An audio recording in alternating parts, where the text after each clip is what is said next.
Standing before a boardroom full of executives who value profit over people, a 32-year-old single father named Ethan Cole is about to confess to a death he spent 5 years hiding. The woman listening, Victoria Hale, the new CEO, is the sister of the man who died under his watch.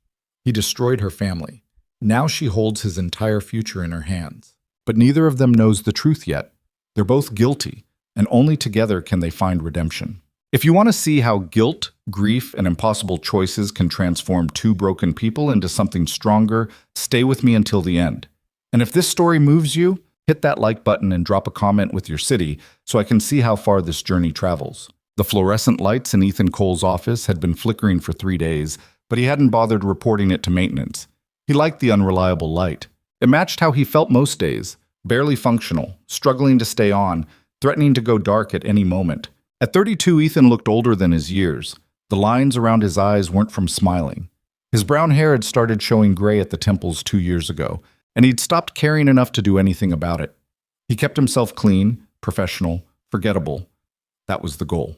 Be so unremarkable that people's eyes would slide right past him in meetings, in hallways, in life. It was 7:43 p.m. on a Thursday, and his daughter Lily was at his mother's house doing homework. He had maybe an hour before he needed to pick her up. Enough time to finish reviewing the Henderson Project timeline and send off the revised budget projections. His phone buzzed. A text from his mom. She's asking when you're coming, says she misses you. Ethan typed back quickly, 20 minutes, tell her I miss her too. He did miss her. Lily was 7 years old and the only thing in his life that felt real. Everything else, this job, this office, the mechanical routine of his days, existed in a kind of fog. He showed up. He did the work. He went home. He made dinner. He helped with homework. He read bedtime stories. He fell asleep on the couch with his laptop open and budget spreadsheets glowing in the dark. And he tried very hard not to think about Daniel Hale. The name still landed like a fist to the stomach, even after 5 years. Ethan closed his eyes and pressed his palms against the desk. The wood was cool and solid. Real. He focused on that sensation until the tightness in his chest eased slightly. His office door was open. He always kept it open now, needing to see people passing by, needing proof that he wasn't alone. And through it he heard voices in the hallway. Someone laughed.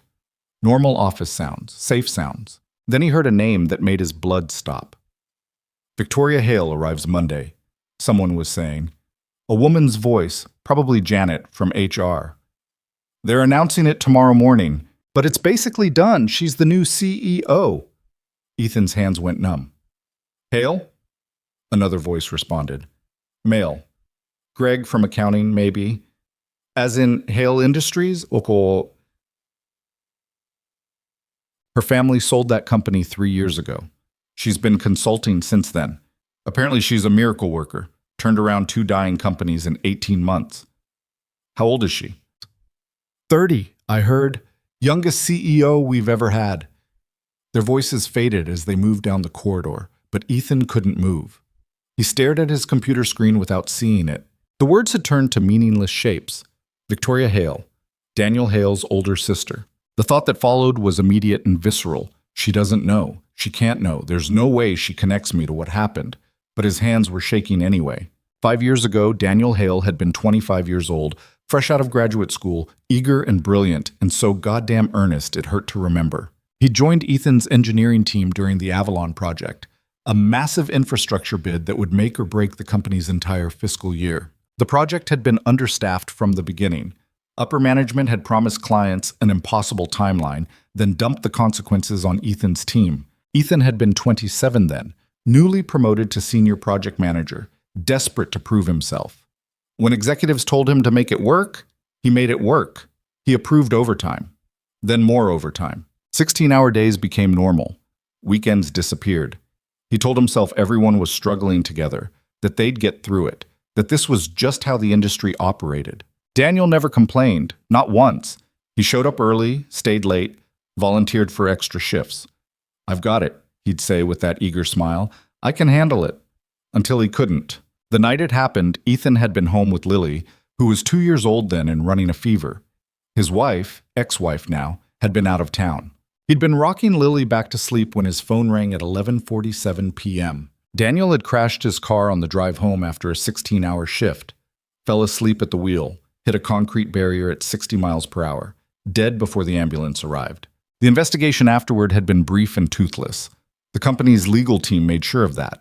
Accidental death, tragic, no one at fault. They sent flowers to the funeral. Ethan hadn't gone. He'd told himself it was because of Lily, because he couldn't leave her with a babysitter, because it wasn't appropriate for him to intrude on the family's grief. The truth was he'd been too much of a coward to face them. Now Daniel's sister was going to be his boss. Ethan's phone buzzed again. His mom. "She's getting antsy, you coming?"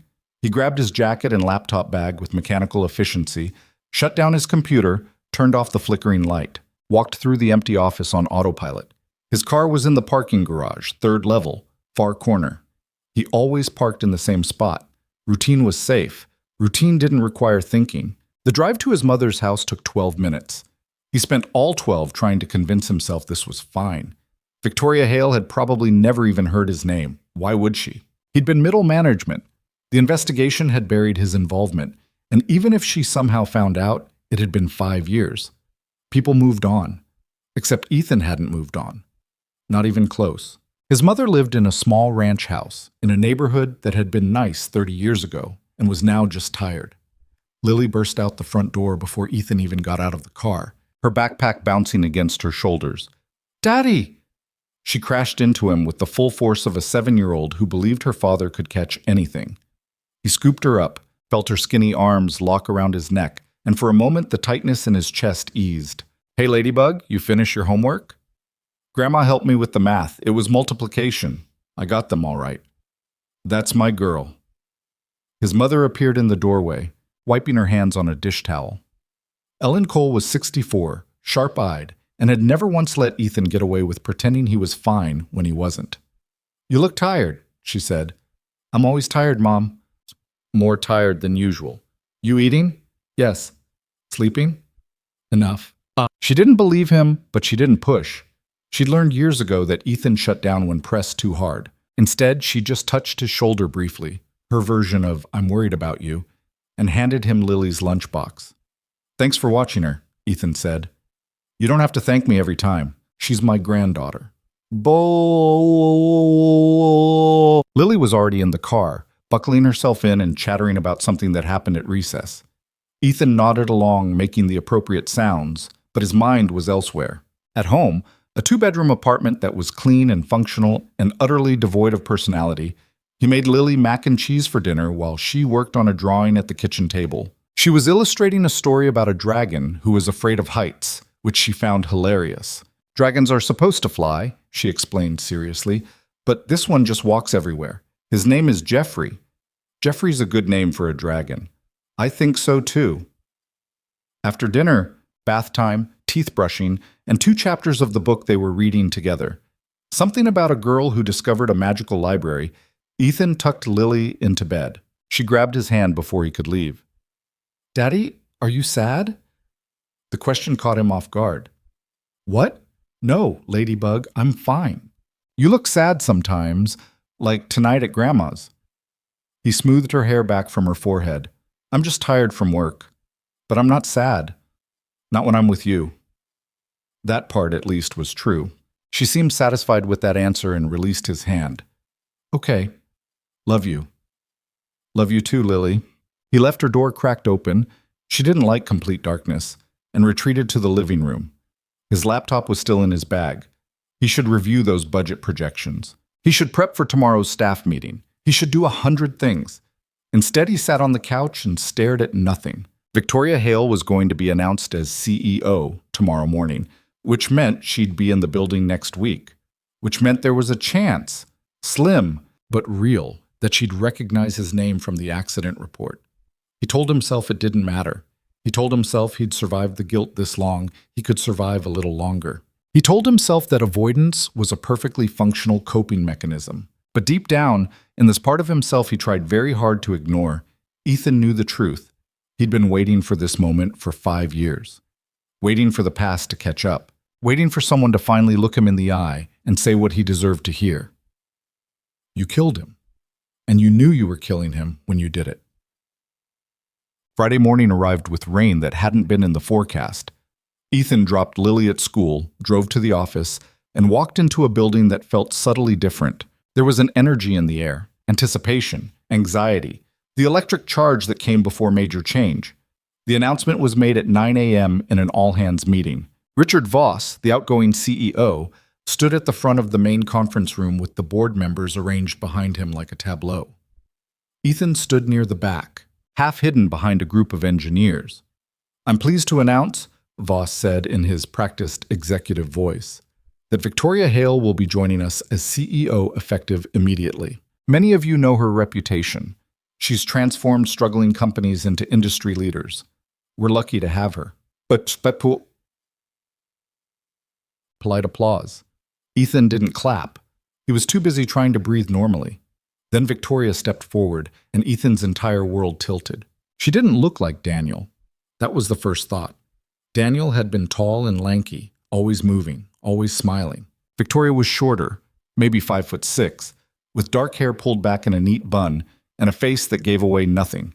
She wore a charcoal suit that looked expensive and simple, no jewelry except small silver earrings. Her eyes swept across the room with the kind of focused calm that suggested she missed very little. "Thank you," she said. Her voice was low and clear. "I'm looking forward to working with all of you. Over the next few weeks, I'll be meeting with department heads to understand how this company operates. I'm here to listen first and act second. If you have concerns, ideas, or feedback, my door will be open." More applause. Voss said something else, but Ethan didn't hear it. He was too busy cataloging Victoria's mannerisms, searching for any sign of recognition, any indication that she'd seen his name on a list somewhere. She gave no indication of anything. Just stood there with that same calm expression, nodding occasionally, looking like someone who had done this a dozen times before and found it mildly boring. The meeting ended. People filtered out, talking in low voices. Ethan moved with the crowd, keeping his head down, aiming for the exit. "Ethan Cole?" He froze, turned slowly. Victoria was standing 10 feet away, flanked by two board members he vaguely recognized. She was looking directly at him. "Yes?" His voice came out steady. Small miracle. "You're the senior project manager for the engineering division, correct?" "Yes. I'd like to schedule a meeting with you next week. Tuesday afternoon work?" "Sure, yeah, Tuesday's fine." She nodded once, made a note on the tablet she was holding, and turned back to the board members. The conversation was over. Ethan made it back to his office before his hands started shaking. She'd known his name. She'd picked him out of a crowd. Was that normal? Did new CEOs memorize staff lists before they arrived? Or had she specifically looked him up? He spent the rest of the day in a fog of low-level panic, accomplishing nothing, starting at every sound in the hallway. By 5 p.m., he gave up pretending to work and went to pick up Lily early. The weekend passed in a blur of park visits and grocery shopping and helping Lily build an elaborate dragon castle out of cardboard boxes. Normal life. Safe life. Monday morning, he was back at his desk by 7 a.m., trying to prepare for the meeting with Victoria. He had no idea what she wanted to discuss. Engineering projects? Department efficiency? Budget allocation? Or maybe she just wanted to put a face to the name of the man who killed her brother. Tuesday afternoon arrived too quickly. At 2 p.m., Ethan walked to the executive floor, somewhere he rarely had reason to visit, and checked in with Victoria's assistant, a efficient-looking woman in her 40s who told him to wait. He sat in a chair near the window and watched the city sprawl below. From this high up, people looked like ants, cars like toys, everything distant and manageable. "Mr. Cole, she's ready for you." Okay. The office was large but not ostentatious. A desk, 2 chairs, a small conference table. The walls were mostly bare except for a single framed photo that Ethan didn't let himself look at too closely. Victoria was behind the desk, reading something on her computer. She glanced up when he entered. "Ethan, thanks for coming. Have a seat." He sat, tried to look relaxed, failed. She studied him for a moment with those dark, unreadable eyes.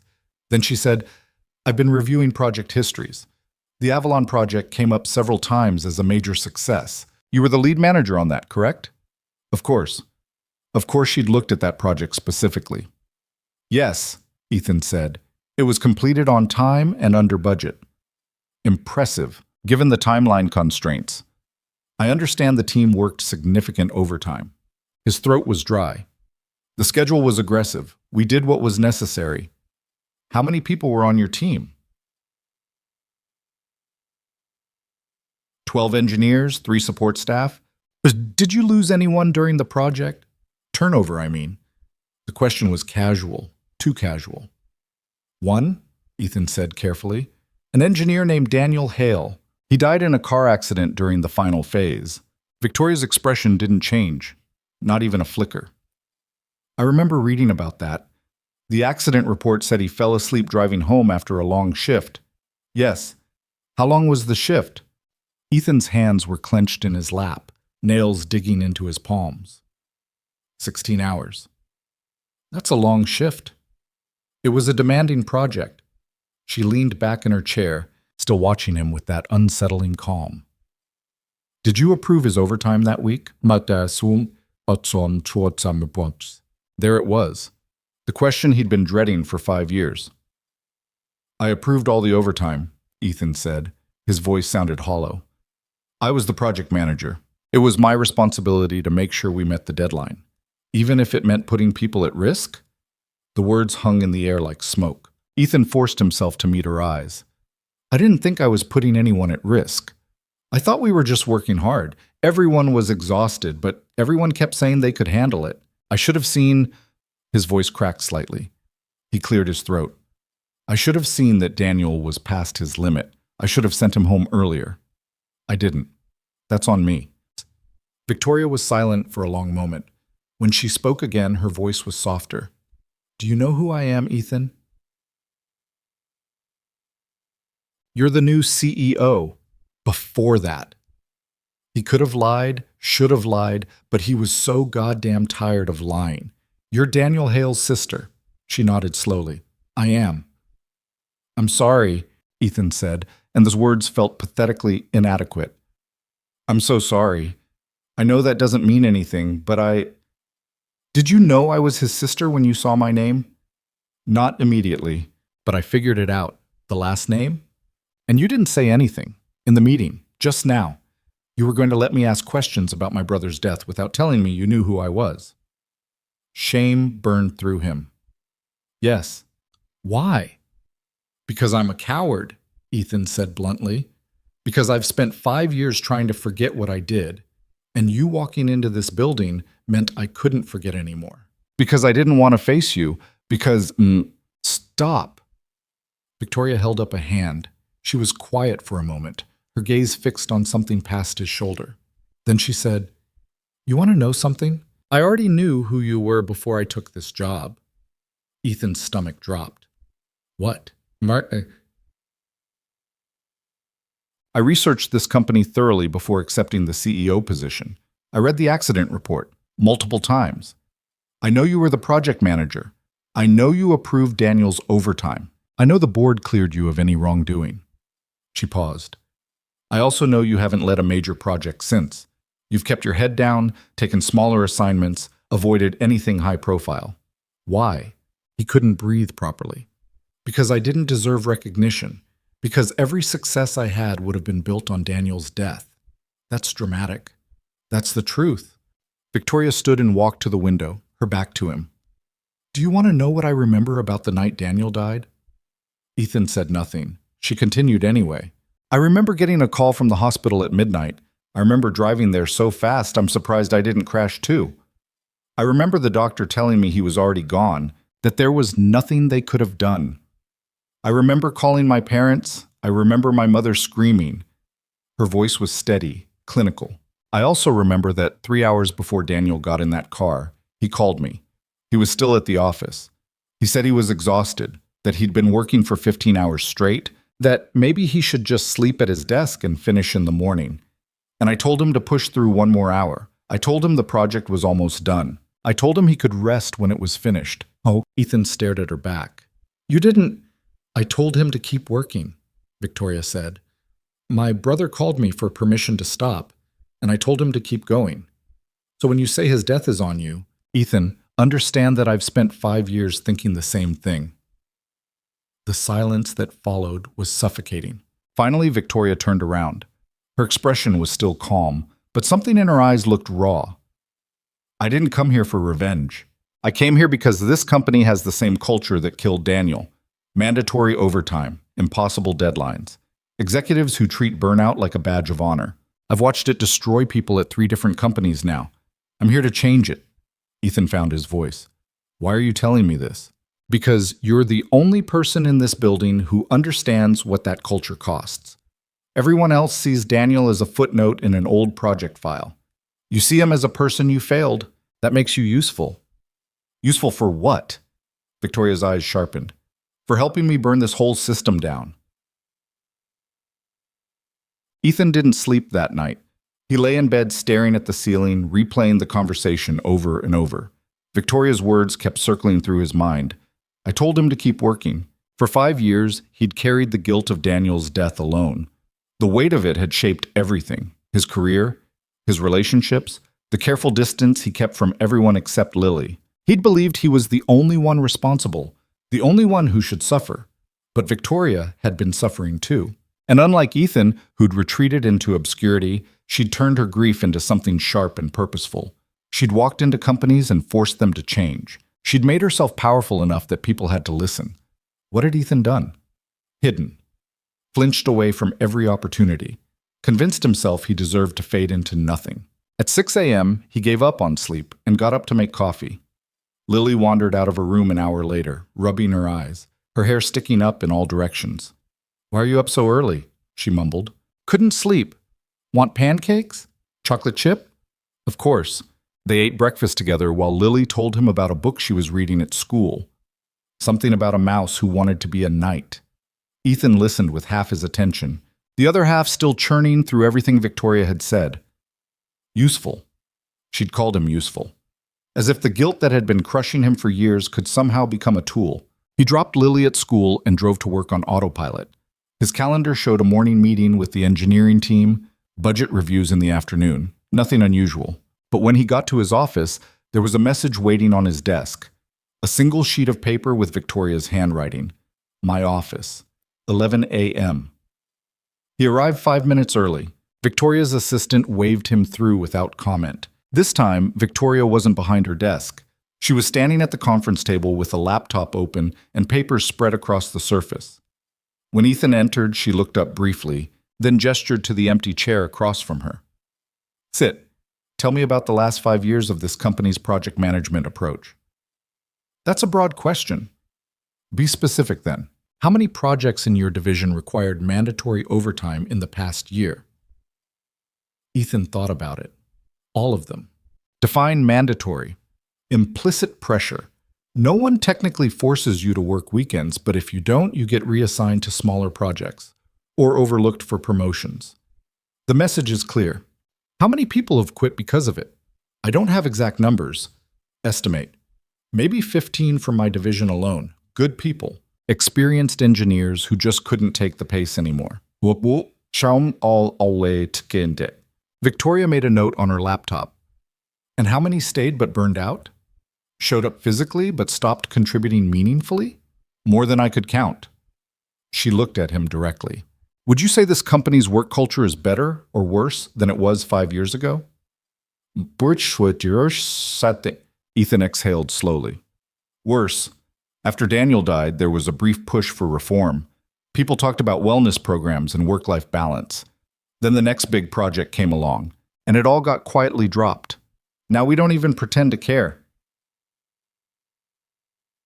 Good. Good? It means the problem is obvious enough that fixing it will be noticeable. She closed her laptop and leaned back in her chair. I'm putting together a task force to overhaul workplace policies. Reasonable hours. Mandatory rest periods. Mental health resources. Real consequences for managers who ignore the new rules. I want you on it. Ethan stared at her. Why me? Because you understand the stakes. Because you won't let this turn into a PR stunt that accomplishes nothing. Because you owe Daniel something more than guilt.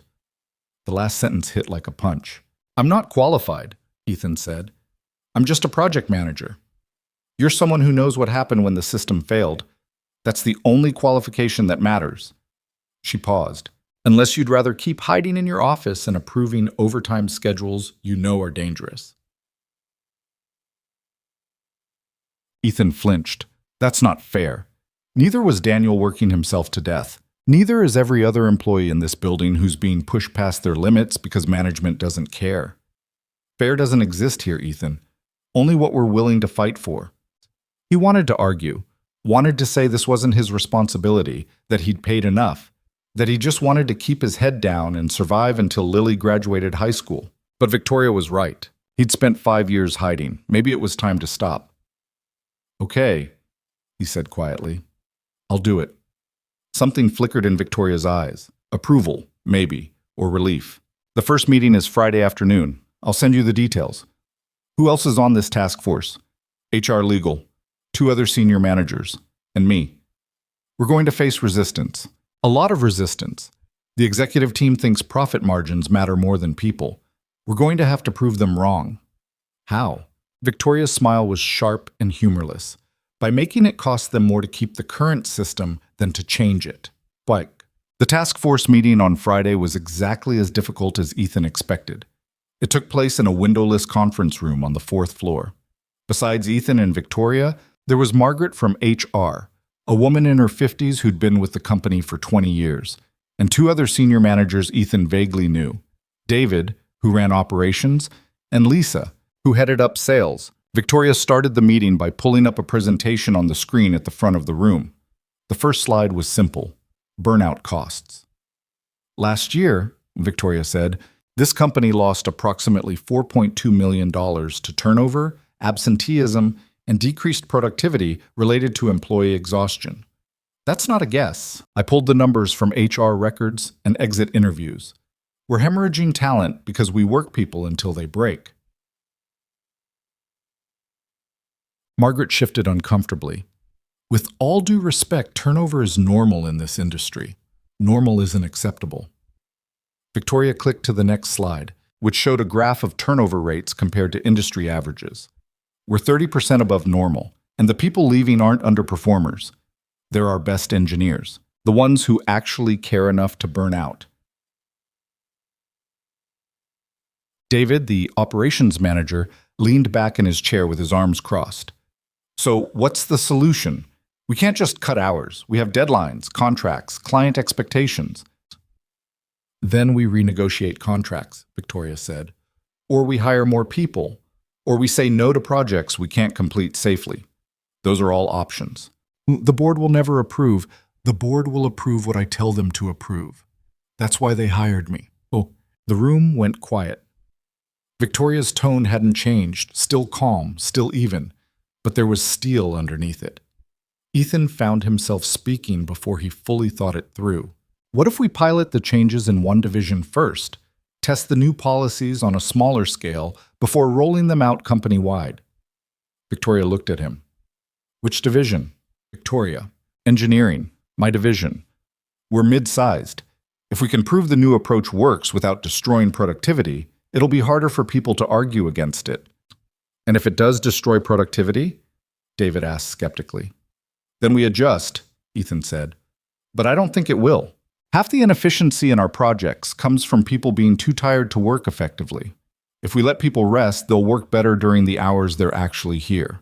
Lisa, the sales manager, frowned. What kind of policies are we talking about specifically? Victoria pulled up another slide. Mandatory rest periods after shifts over 10 hours, a cap on weekly hours, no one works more than 50, without explicit approval from both their direct manager and an HR representative. Mental health days that don't count against regular sick leave. And most importantly, consequences for managers who pressure employees to ignore these rules. Well, that last part's going to be the hard sell, Margaret said. A lot of managers won't like being monitored that closely. They don't have to like it, Victoria said. They just have to comply. The meeting continued for another hour, with everyone throwing out concerns and suggestions. By the end, they'd agreed to a pilot program in Ethan's division starting the following month. Victoria would handle the board. Margaret would draft the new HR policies. Ethan would work with his team to implement the changes. As people filed out, Victoria caught Ethan's arm. That was good, the pilot program idea. It just seemed logical. It was also brave. You didn't have to speak up. Ethan shrugged. I'm part of this now. Might as well actually participate. She studied him for a moment. You're different than I expected. Different how? I thought you'd fight me more. Defend yourself. Most people do when confronted with their mistakes. I spent 5 years defending myself, Ethan said quietly. It didn't make me feel any better. Something in Victoria's expression softened, just slightly. Then she nodded once and left. Ethan stood alone in the empty conference room, staring at the graphs still displayed on the screen. Numbers representing lives. People who'd quit or burned out or kept suffering in silence. He thought about Daniel, who'd trusted Ethan to keep him safe. He thought about Lily, who deserved a father who did more than just survive. And for the first time in 5 years, Ethan thought maybe, just maybe, there was a way forward that didn't involve drowning in guilt forever. Over the next 2 weeks, Ethan threw himself into the pilot program with an intensity that surprised him. He met with every engineer in his division individually, explaining the new policies and asking for feedback. Most were cautiously optimistic. A few were openly skeptical. You really think management will let this stick? One engineer asked. His name was Marcus, and he'd been with the company for 8 years. They've made promises before. This is different, Ethan said. Victoria has the authority to enforce it. And you trust her? Ethan thought about that. Yeah, I do. Marcus looked doubtful but didn't argue. The first real test came 3 days into the pilot program, when a major client requested an expedited timeline on a bridge design project, the kind of request that would normally mean weeks of mandatory overtime. Ethan's boss, a vice president named Warren, who'd been with the company for 15 years, called him into his office. The Sanderson project needs to move up, Warren said without preamble. Client wants preliminary designs in 3 weeks instead of 6. That's not realistic under the new guidelines. Then work around the guidelines. I can't. The whole point of the pilot program is to prove we can meet deadlines without destroying people. Warren's expression hardened. The whole point of this company is to win contracts. If we tell Sanderson we can't meet their timeline, they'll go to our competitors. Then maybe we should let them. If we can't do the work safely, we shouldn't take it. That's not your call to make, Cole. Actually, a voice said from the doorway, it is. Both men turned. Victoria stood there with her arms crossed, looking utterly unimpressed. This project falls under the pilot program, she continued, stepping into the office. Which means the decision goes through the task force, and the task force answer is no. We don't take on timelines that require our employees to sacrifice their health. Warren's face flushed. With all due respect, Ms. Hale, you don't understand how this industry works. Sometimes we have to push hard to win. I understand perfectly. I also understand that this company's approach has cost us millions in turnover and destroyed our reputation with top-tier talent. We're not doing that anymore. She looked at Ethan. Tell Sanderson we can deliver quality work in 5 weeks. If that's not acceptable, we walk. Warren looked like he wanted to argue further, but apparently thought better of it. Fine, but when we lose the contract, it's on you. I'll take that risk, Victoria said coolly. After Warren stalked out, Ethan turned to Victoria. Did you follow me here? Your assistant mentioned you'd been called in. I assumed it was about Sanderson. You didn't have to back me up. I could have handled it. I know. But letting Warren bully you would have undermined the entire program. She paused. Also, you were right. If we cave on the first pushback, none of this matters. They ended up not losing the Sanderson contract. The client agreed to the 5-week timeline after Victoria personally called to explain the company's new commitment to quality over speed. It was a small victory, but it felt monumental. Word spread quickly. Within days, other divisions were asking about the pilot program. Some managers were openly hostile, but younger employees, especially the ones who'd been quietly suffering, started looking at Ethan and Victoria with something like hope. It was terrifying and exhilarating in equal measure. Ethan started staying late at the office again, but this time it felt different. He wasn't hiding. He was building something. And every time he felt the old guilt creeping back in, the voice that said he didn't deserve this, that he was a fraud, He thought about Daniel, about how Daniel would have wanted this, would have fought for it himself if he'd lived. One evening, 3 weeks into the pilot program, Ethan was reviewing new HR guidelines when Victoria appeared in his office doorway. "Still here?" she asked. "Could say the same about you." Fair point." She stepped inside and sat in the chair across from his desk, the same chair where engineers usually sat during project reviews. "I wanted to say thank you for how hard you've been working on this." Besaman. Ethan felt uncomfortable with the praise. "It's not just me. Margaret's been handling most of the policy drafting. I'm not talking about the logistics. I'm talking about the fact that you show up to meetings with ideas. You push back when people try to water things down. You actually believe this can work. Don't you, Tool? I have to believe it. But belief doesn't come naturally to me anymore. I've spent too many years watching companies fail people." She paused. "You're different. You have hope, even after everything." Ethan wasn't sure how to respond to that. "I have a 7-year-old daughter. If I didn't have hope, I don't know how I'd keep going." Victoria's expression shifted, something softer crossing her face. "What's her name?" "Lily. You've mentioned her a few times in passing." She's the best thing in my life," Ethan said simply. "Has been since the day she was born." "What happened with her mother?" "If you don't mind me asking, we divorced 2 years ago. Separate things. We got married too young, wanted different lives. She moved to Portland for work. Sees Lily during holidays and summer break. That must be hard, raising her alone." "It is, but it's also good. Forces me to stay present, to not disappear completely into my own head." He smiled slightly.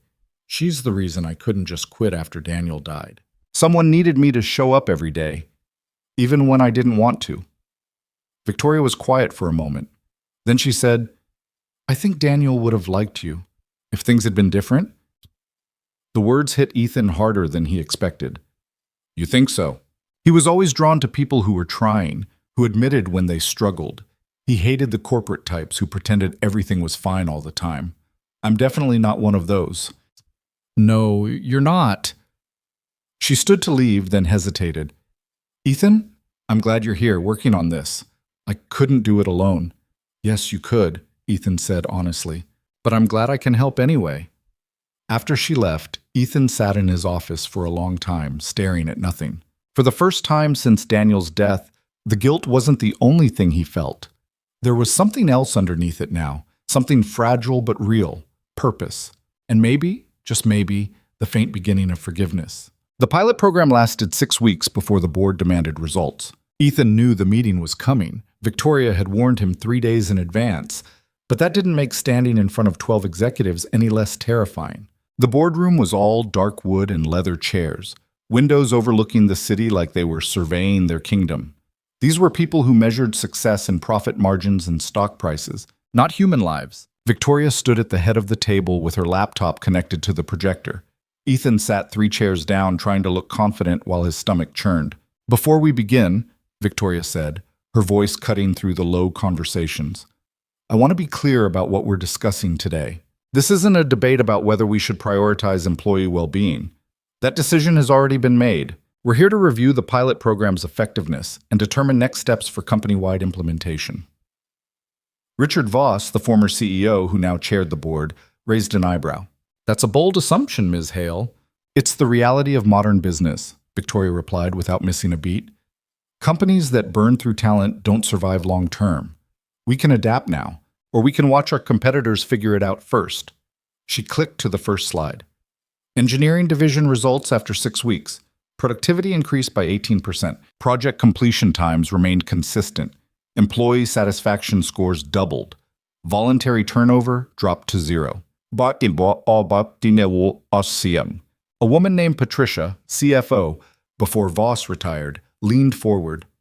"How is productivity up if people are working fewer hours?" "Because exhausted people make mistakes," Ethan said. All eyes turned to him. His mouth was dry, but he pushed through.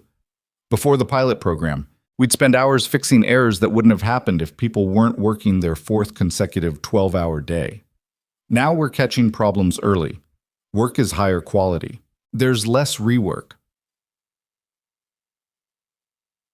And morale? Another board member asked. Ethan didn't know his name. Better than it's been in years, Ethan said. People actually want to come to work.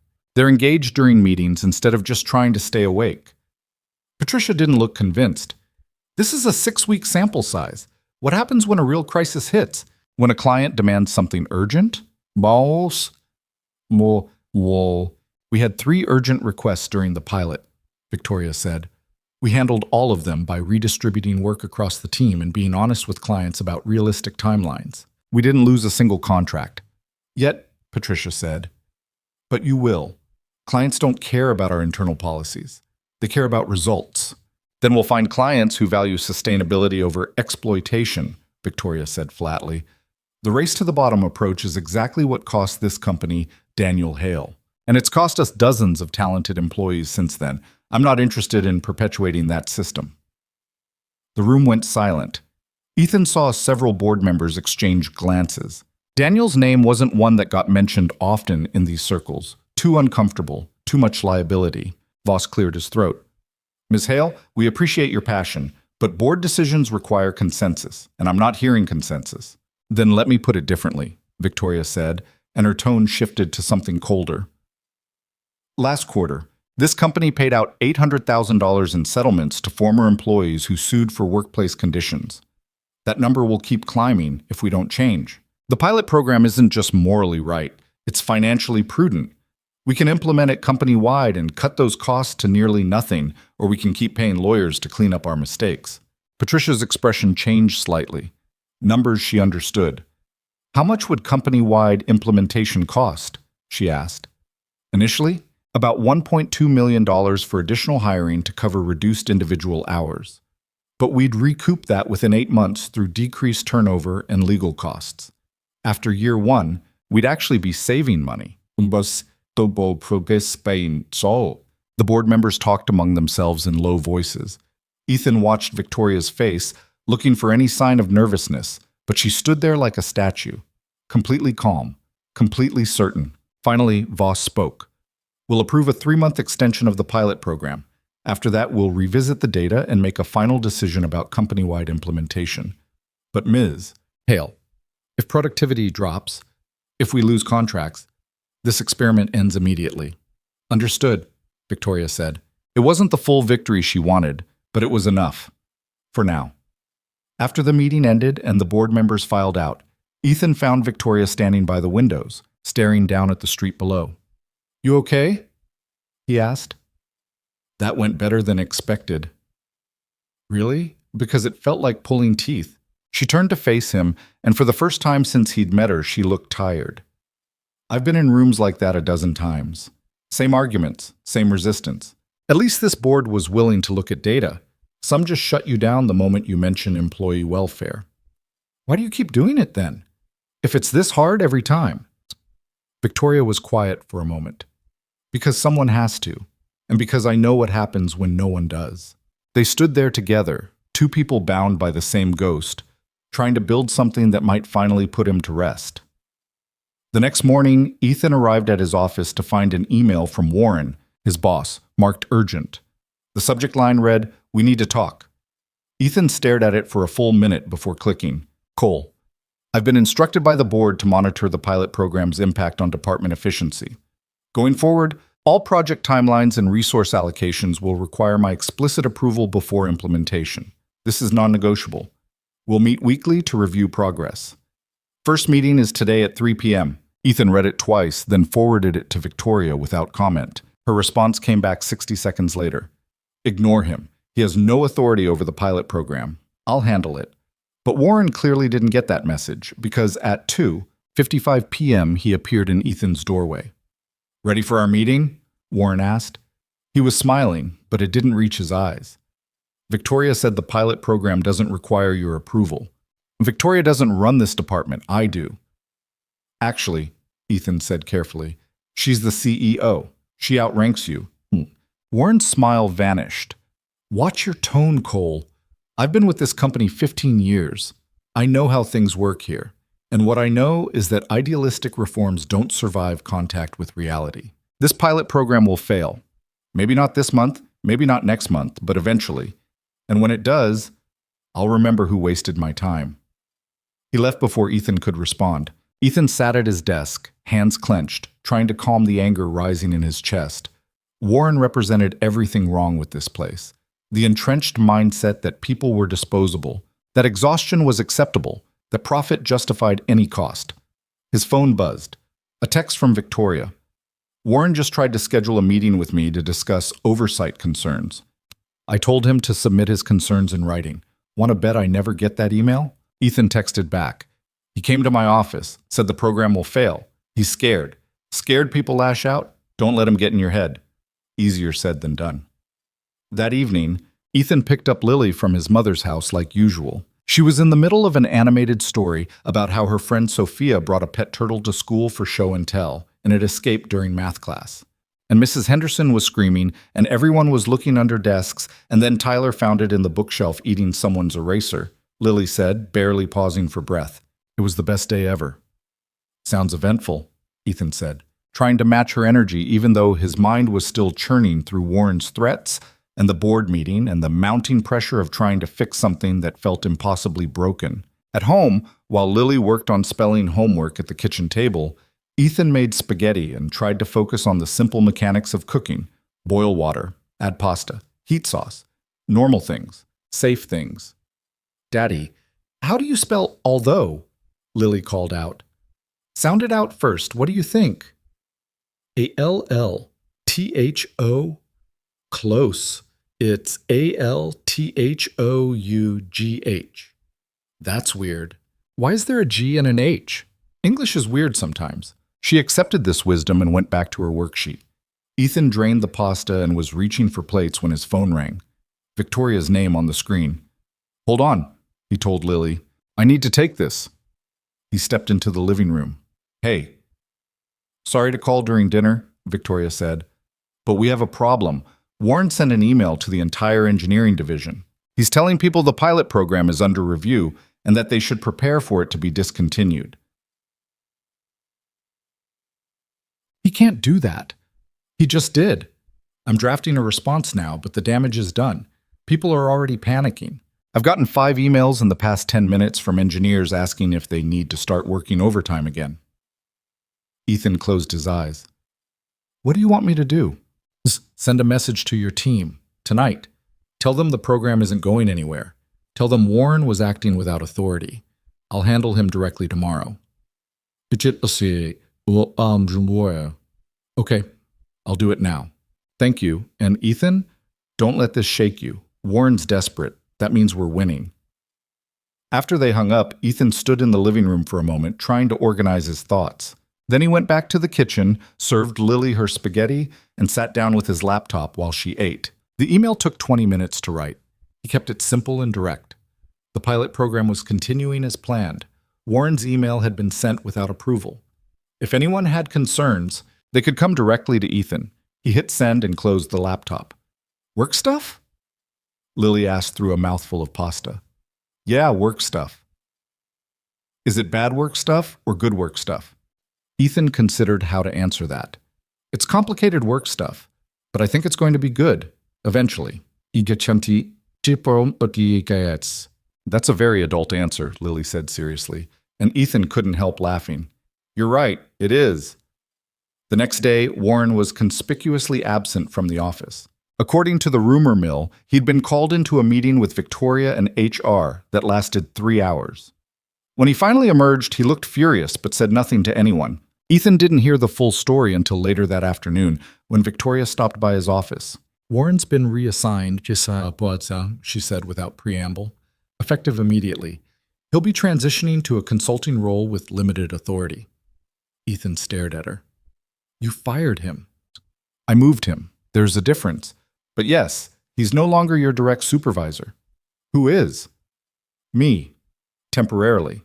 Until we find someone who actually supports what we're building here. Ethan didn't know what to say to that. Victoria as his boss meant more access, more collaboration, but also more pressure. More chances to fail in front of the one person who understood exactly what failure had cost them both. You look terrified, Bar, Victoria observed. I'm not great with change, like.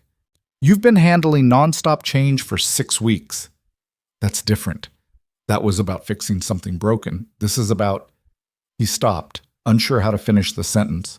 About working directly with me, Victoria finished. And you're worried you'll mess it up. Something like that.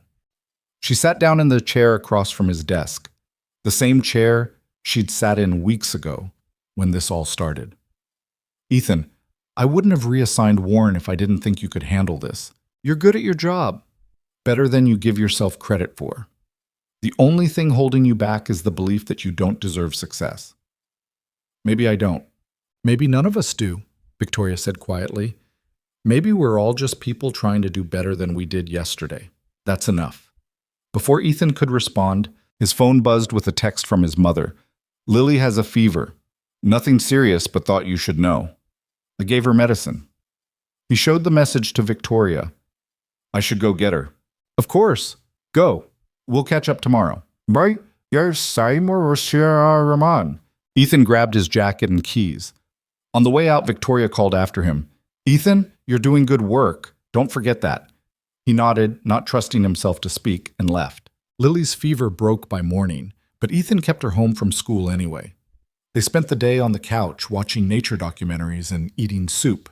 Lily dozed off around noon with her head on his lap, and Ethan found himself staring at her sleeping face, thinking about responsibility. Being a parent meant showing up every day even when you were exhausted. It meant making decisions that terrified you because someone depended on you. It meant trying to be better than you were, not for yourself, but for the person who needed you most. Maybe that's what the pilot program was too. Showing up for people who needed someone to fight for them. Making the hard decisions because no one else would. Daniel hadn't had that. No one had shown up for him when he needed it most. Not Ethan. Not Victoria. Not the company that worked him until he broke. But maybe they could show up for everyone who came after. Lily stirred, opened her eyes, mumbled something about penguins, and fell back asleep. Ethan smoothed her hair back and made a silent promise to the brother of the woman he was starting to think of as a friend. I'll do better this time, I swear. 2 days later, the engineering division hit a crisis. A major telecommunications project, one of the company's biggest active contracts, ran into unexpected regulatory issues. The client needed a complete redesign of the infrastructure plan within 2 weeks, or they'd face massive penalties and potentially kill the deal. The old Ethan would have immediately calculated overtime schedules and started assigning weekend shifts. The new Ethan called an emergency meeting with his team instead. 12 engineers crowded into the conference room looking anxious. Marcus, the skeptical engineer from before, spoke first. We heard about the Telenet situation. How bad is it? It's tight, Ethan admitted, but not impossible. We need to redesign the Northern Corridor infrastructure and get approval from 3 regulatory bodies. 2 weeks is aggressive, but doable if we're smart about it. How many hours are we talking? Someone asked. No more than 50 per person per week, same as the pilot program guidelines. That's not enough time, Marcus said flatly.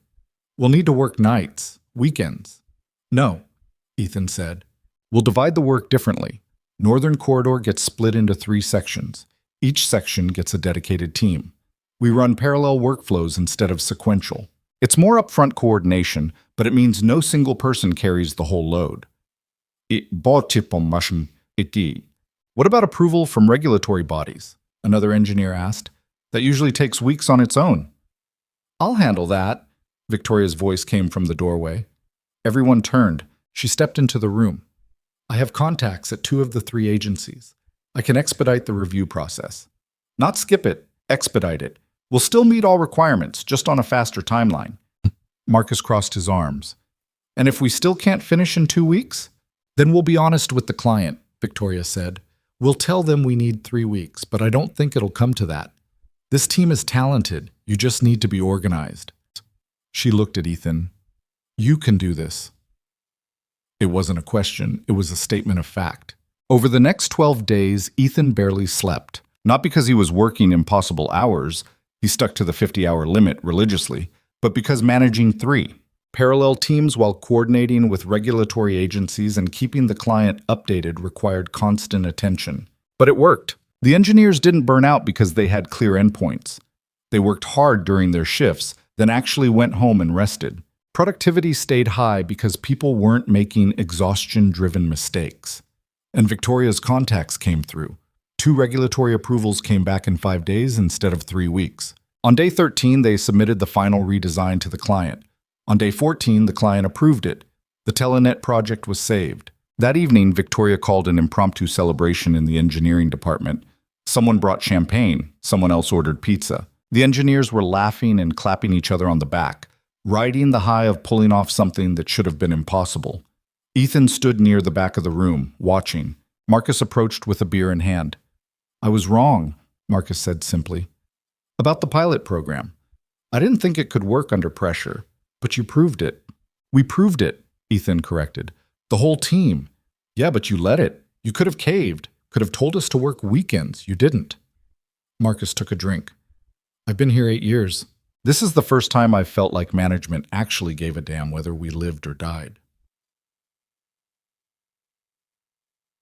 He walked away before Ethan could respond. But the words stayed with Ethan, settling into his chest like warmth. Victoria appeared beside him, holding 2 plastic cups of champagne. She handed him one. "To victories," she said. "Small ones," Ethan agreed. They stood there together, watching the engineers celebrate. Then Victoria said quietly, "Daniel would have loved this. Seeing people succeed without destroying themselves." "You think so?" "I know so. He used to talk about it all the time. How the industry was broken, how someone needed to fix it." She paused. "I think he'd be proud of what we're doing." Ethan's throat tightened. "I hope you're right." "Yeah, I am. And I think you need to start believing that you deserve to be proud too." Before Ethan could figure out how to answer that, his phone rang. His mother's number. "I need to take this," he said, and stepped into the hallway. "Mom, everything okay?" "Everything's fine, sweetheart. Lily just wanted to say goodnight before bed. Hold on." There was shuffling, then Lily's voice. "Daddy! Grandma let me make cookies and I only burned them a little bit." Ethan smiled despite everything. "Only a little bit? That's impressive." "She says I'm a natural chef, but I think she's lying to be nice." "Your grandma doesn't lie. If she says you're a natural chef, you're a natural chef." "Are you coming home soon?" "Yeah, Ladybug, soon. I just need to finish up here." "Okay, love you." "Love you too, Marshall." After he hung up, Ethan stood in the hallway for a moment, listening to the celebration continuing behind the closed door. 2 months ago, he'd been a man convinced he deserved nothing but punishment. Now he was leading a team, building something meaningful, and actually believing, for the first time in years, that redemption might be possible. It was terrifying. But it was also the first thing that had felt real since Daniel died. The success of the Telenet project changed something fundamental in the company. Other divisions started asking questions. How did engineering pull it off? What were they doing differently? Could those methods work elsewhere? Victoria capitalized on the momentum immediately. Within a week, she'd arranged presentations for 3 other department heads. Ethan found himself standing in front of rooms full of skeptical managers, walking through the pilot program results, answering the same concerns over and over. What if my team can't handle the work in fewer hours? What if clients won't accept slower timelines? What if this is just a fluke? Ethan answered honestly every time. It wasn't easy. It required planning. It required saying no to some projects. But it was possible. And more importantly, it was necessary. Not everyone was convinced. A senior operations manager named Gerald cornered Ethan after one presentation. "This idealistic nonsense might work for engineering," Gerald said, "but operations runs on tight margins. We can't afford to coddle people." "I'm not asking you to coddle anyone," Ethan replied. "I'm asking you to treat them like human beings instead of machines." "Same difference." Ethan felt anger spike through him. Daniel Hale was 25 years old when he died. He had a family. He had a future. And he died because people like you decided margins mattered more than his life. So no, Gerald, it's not the same difference. And if you can't see that, you're exactly the kind of manager this company doesn't need anymore. Gerald's face went red. He opened his mouth to respond, but Victoria appeared beside them.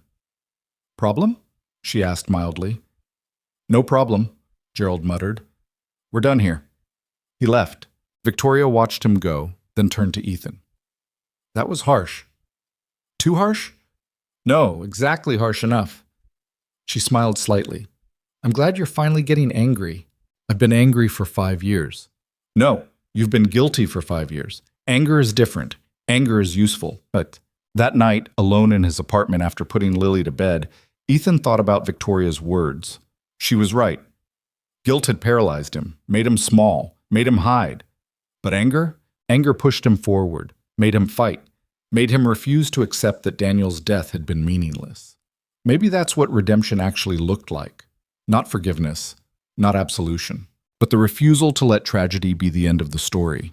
He opened his laptop and started drafting an email to Victoria. Ideas for expanding the pilot program, ways to address the most common objections, strategies for dealing with resistant managers like Gerald. The words came easier than they had in years. By the time he finished, it was past midnight. He hit send and closed the laptop. Then, for the first time in longer than he could remember, Ethan fell asleep without nightmares. The board meeting to approve company-wide implementation was scheduled for 6 weeks after the Telenet victory. Victoria spent those weeks building an ironclad case. She compiled data from 4 divisions now running modified pilot programs. She brought in external consultants who confirmed that the new approach aligned with industry best practices. She even got testimonials from 3 major clients praising the improved quality of work. Ethan helped where he could, but mostly he focused on keeping his own division running smoothly. Proof of concept was more powerful than any presentation. The night before the board meeting, Victoria called him. "I need to ask you something," she said, "and you can say no." "Okay." "I want you at the meeting tomorrow, not just in the room. I want you to speak, to tell them directly what the old system cost, what the new system makes possible." Ethan's stomach dropped. "Victoria, I'm not good at that kind of thing. You were good at the manager presentations." "That was different. Those were small groups. This is the board. This is 12 people who need to hear the truth from someone who lived it. I can show them all the data in the world, but data doesn't make people feel anything." "You can." "What if I mess it up?" "Then we'll deal with it, but I don't think you will." She paused. "I wouldn't ask if I didn't believe you could do this." Ethan closed his eyes. Every instinct told him to say no, to hide, to let Victoria handle it alone like she'd handled everything else. But hiding hadn't saved Daniel, and it wouldn't save anyone else. "Okay," he said, "I'll do it." The boardroom felt different when Ethan walked in the next morning. Maybe because this time he wasn't just an observer. This time he had something to say. Victoria was already there, setting up her presentation. She looked up when he entered and gave him a small nod. No pressure, no expectations, just quiet confidence that he belonged here. The board members filed in over the next 10 minutes. Voss, Patricia, 8 others whose names Ethan had finally learned. They took their seats with the casual authority of people who'd been making decisions in rooms like this for decades. Victoria started with the data. 6 divisions now operating under new guidelines. Productivity up across the board. Turnover down by 40%. Client satisfaction scores at a 5-year high. Employee engagement doubled. Patricia interrupted. "These are impressive numbers, Ms. Hale, but I'm still concerned about scalability. What works for a few hundred employees might not work for thousands." "That's a fair concern," Victoria said, "which is why I'd like Ethan Cole to address it. He's been managing one of our largest divisions under the new system." "Ethan?" Every eye in the room turned to him. Ethan stood, and his hands were shaking, but his voice came out steady. "6 months ago," he said, "I approved a 16-hour shift that killed a man named Daniel Hale. He was 25. He'd been working for this company for 8 months. He was talented and dedicated, and he trusted me to keep him safe. And I failed him." The room was silent. Patricia looked uncomfortable. Voss's expression was unreadable. Ethan continued, "For 5 years after that, I told myself it was an accident, that I couldn't have known, that the system was broken and I was just one person caught in it. And all of that was true. But it was also true that I made a choice. I chose to prioritize deadlines over Daniel's life, and he died because of it." "Barbas." "Mas." He took a breath. "The pilot program isn't about being nice to employees. It's about refusing to make that choice ever again. It's about building a system where managers don't have to choose between their people and their jobs, where exhaustion isn't treated as dedication, where a 25-year-old engineer doesn't die driving home because we worked him until he couldn't stay awake." Patricia started to speak, but Ethan wasn't finished. Patricia started to, "You're worried about scalability, about whether this works for thousands of employees. Here's what I know. Every single person in this company is someone's son or daughter, someone's parent or sibling or friend. And every time we push them past their breaking point, we're gambling with their lives. The old system made that gamble routine. The new system refuses to gamble at all. So yes, it's scalable, because the alternative is continuing to destroy people, and I won't be part of that anymore. None of us should be." He sat down. His heart was pounding so hard he thought everyone could hear it. The silence stretched for what felt like an hour. Then Voss cleared his throat. "That was quite a statement, Mr. Cole. It's the truth." "I know." Voss looked around the table. "I think we've heard enough. Let's vote." The vote was 9-3 in favor of company-wide implementation. When it was over and the board members began filing out, Patricia stopped beside Ethan's chair. "I voted yes," she said quietly. "For what it's worth, you were right. We've been gambling with people's lives. It's time to stop." After everyone left, Ethan and Victoria stood alone in the empty boardroom. "You did it," Victoria said. "We did it." "No, you did it. That speech." She stopped, and for the first time since he'd met her, Victoria looked like she might cry. "Daniel would have been so proud of you." Ethan's throat tightened. "I just told the truth. The truth is hard. You told it anyway. That takes courage." They stood there together, two people who'd spent 5 years drowning in guilt, finally seeing the surface above them. It wasn't forgiveness? Not yet. But it was close. The company-wide implementation should have felt like victory. Instead, it felt like walking into a war zone. Within 48 hours of the board's approval, the pushback started. Not from employees, they were cautiously hopeful, even excited, but from middle management. The people who'd built careers on pushing teams past breaking points, who measured their worth by how much they could extract from the people beneath them. Gerald from operations sent a company-wide email 3 days after the vote, carefully worded to sound reasonable while undermining everything. He talked about maintaining competitive edge and not losing sight of excellence, and ensuring we don't sacrifice ambition for comfort. The subtext was clear. The new policies would make them weak. Ethan was reading the email for the third time, trying to decide how to respond, when Victoria appeared in his doorway. "Don't," she said. "Don't what?" "Don't respond to Gerald's email. That's what he wants. A public argument he can use to position himself as the voice of reason. So we just let him poison the well? No, we prove him wrong." Victoria stepped into the office and closed the door behind her. "Implementation starts Monday across all divisions. That gives us 4 days to make sure it doesn't fall apart immediately. We need managers on board, the ones who are scared but not hostile. If we can get them to see this works, Gerald becomes irrelevant. And if we can't, then we'll have a different problem, but one crisis at a time." She looked tired. Ethan realized he hadn't actually seen her leave the building before 9 p.m. in weeks. "When's the last time you went home at a reasonable hour?" Victoria blinked at the question. "Why?" "Because you're implementing workplace reform while working yourself into the ground. The irony is pretty thick." "I'm fine." That's what Daniel probably said, right up until he wasn't. Whoop. The words came out harsher than Ethan intended, but Victoria didn't flinch. She just looked at him for a long moment, then laughed.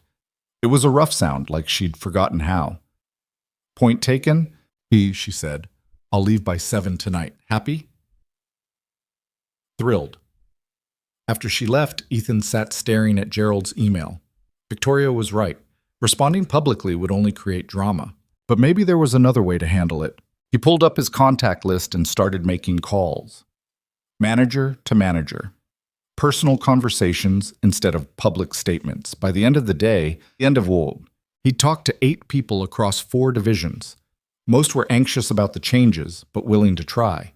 A few were openly resistant. One, a woman named Sarah, who ran the marketing department, was enthusiastic. "Finally," Sarah said over the phone. "I've been losing people to burnout for 2 years. If this actually works, it'll save my entire team." "It works," Ethan told her, "but it's not magic. You have to actually enforce the limits. The moment you let someone work a 60-hour week because it's easier, the whole thing collapses." "Got it. No exceptions." "Well, rare exceptions. but they need to be actual emergencies, not just inconvenient deadlines. I can do that, okay? Or dates. After he hung up, Ethan felt slightly better. Gerald could send all the emails he wanted. If enough managers made this work, the results would speak louder than any manifesto. That weekend, Ethan took Lily to the park. It was one of those clear autumn days where the air smelled like wood smoke and dying leaves, and the light turned everything gold. Lily was on the swings, pumping her legs and shrieking with joy every time she went high enough to see over the trees. Ethan sat on a bench nearby, half watching her, half thinking about the week ahead. Implementation, training sessions, inevitable resistance, the constant low-grade anxiety that he was going to mess this up and let down everyone counting on him. "You're doing that thing again," a voice said. Ethan looked up. Victoria was standing a few feet away, wearing jeans and a sweater instead of her usual suit. She looked different, younger, almost uncertain. "What thing?" Ethan asked. "The thing where you look like you're trying to solve 1,000 problems at once. What are you doing here?" "I live 2 blocks away. I come here sometimes." She gestured toward the bench. "Mind if I sit?" "It's a public bench." She sat anyway, leaving careful space between them. For a moment, they just watched Lily swing, her laughter cutting through the afternoon quiet. "Is that your daughter?" Victoria asked. "Yeah, Lily. She looks happy, say it." "She's 7. Happiness is her default setting." Victoria smiled slightly. "Must be nice." They sat in silence for a while. Then Victoria said, "I'm scared we're going to fail." Ethan turned to look at her. "You don't seem scared." "I'm excellent at pretending. But yeah, I'm terrified. This is the biggest implementation I've ever attempted. If it doesn't work, we'll have proved every skeptic right. The company will backslide, people will suffer, and it'll be my fault." "Our fault," Ethan corrected. "I'm in this too." "I know, that helps. Having someone who understands what we're actually trying to do." She paused. "I don't have a lot of people like that." Before Ethan could respond, Lily came running over, breathless and flushed. "Daddy, I want to go on the slide now. Will you come?" "Of course, Ladybug." He stood, then glanced at Victoria. "You want to join us?" Victoria looked surprised by the invitation. Then she nodded. "Sure." They spent the next hour at the playground.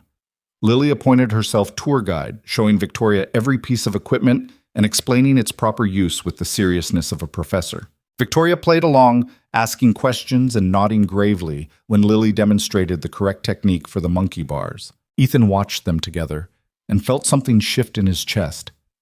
For 5 years, Victoria had been a ghost. Daniel's sister, a name attached to guilt.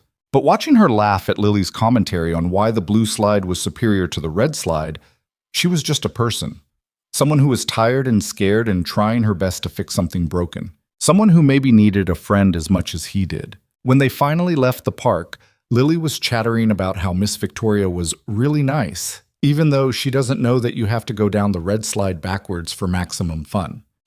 "I'll make sure to note that for next time," Victoria said seriously. "There's going to be a next time?" Lily asked, eyes wide. Victoria glanced at Ethan, uncertain. He nodded slightly. "If your dad doesn't mind," Victoria said. "Can she come for dinner?" Lily asked immediately. "We're having tacos. Daddy makes really good tacos." "Lily, Victoria probably has plans." "I don't," Victoria said, "and I love tacos." That's how Ethan ended up making dinner for 3 in his small apartment kitchen while Lily showed Victoria her collection of dragon drawings. Victoria asked questions about each one. Why this dragon had purple scales, whether that one could breathe ice instead of fire. And Lily answered with the patient authority of an expert. Over dinner, Lily dominated the conversation, talking about school and her friend Sophia and the turtle incident. Victoria listened like it was the most fascinating thing she'd ever heard. After Lily went to bed, Ethan and Victoria sat in the living room with coffee. The apartment was quiet except for the distant sound of traffic outside. "Thank you," Victoria said, "for inviting me. I can't remember the last time I just existed without thinking about work." "You needed a break." "We both did." She took a sip of coffee. "Lily's great. You've done a good job with her." "I try. Half the time I'm convinced I'm screwing it up." "That's called being a parent, I think." They sat in comfortable silence for a moment. Then Victoria said, Daniel wanted kids someday. He used to talk about it, how he'd be the fun dad who built ridiculous pillow forts and taught them to code video games. He would have been good at it. Yeah. Her voice was soft. He would have. Ethan wanted to say something comforting, something that would ease the sadness in her voice, but he knew from experience that some pain didn't ease. It just became part of you. I'm glad you're here, he said instead. Working on this. I couldn't do it alone. You could, but I'm glad you don't have to. She left around 10 and Ethan stood at the window watching her walk to her car. She looked smaller somehow. More vulnerable than the unshakable CEO who faced down hostile board members. He thought about how much courage it must have taken for her to show up at the park, to accept the dinner invitation, to let herself be human instead of perfect. They were both learning how to do that, how to be people again instead of just walking collections of guilt and grief. Maybe that's what healing looked like. Not dramatic transformation, just small moments of being okay, of letting someone else in. Monday morning arrived with the kind of nervous energy that came before major change.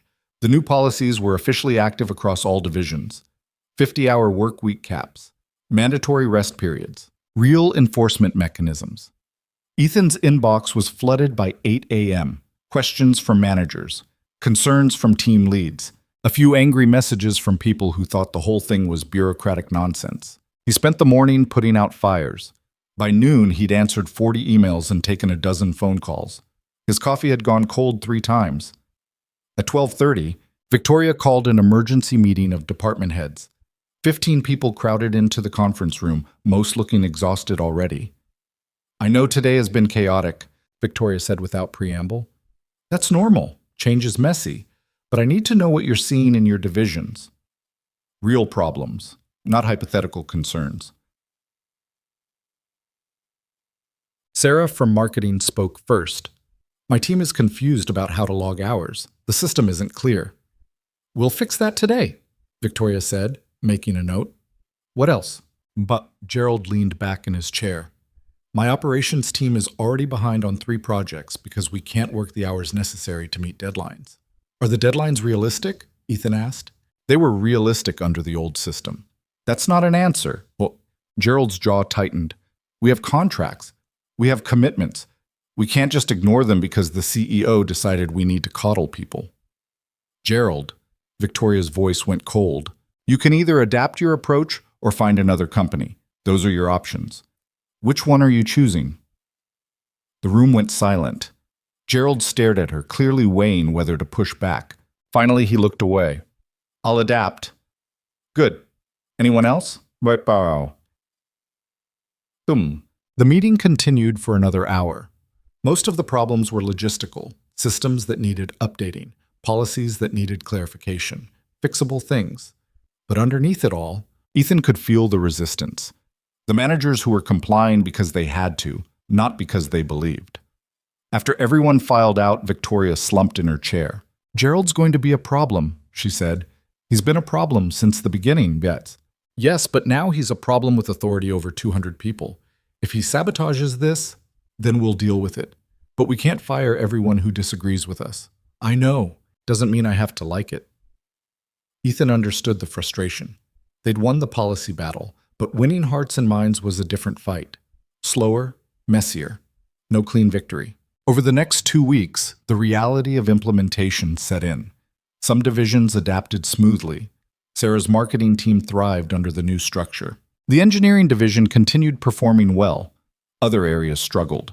Operations missed 2 deadlines. The sales department lost a major contract because they couldn't provide 24/7 support anymore. Gerald made sure everyone knew about both failures. The executive team started grumbling. Board members sent concerned emails. Even Patricia, who'd voted for implementation, was asking questions about contingency plans. Ethan found Victoria in her office late one Thursday night, staring at her computer screen with the kind of blank expression that meant she'd been staring for hours. You're still here, he said from the doorway. So are you. I'm leaving now. You should too. I need to finish this report for the board. They want an update on implementation challenges. Victoria, it's 11 p.m. The report can wait until tomorrow. The board meeting is tomorrow. Then it can wait until morning.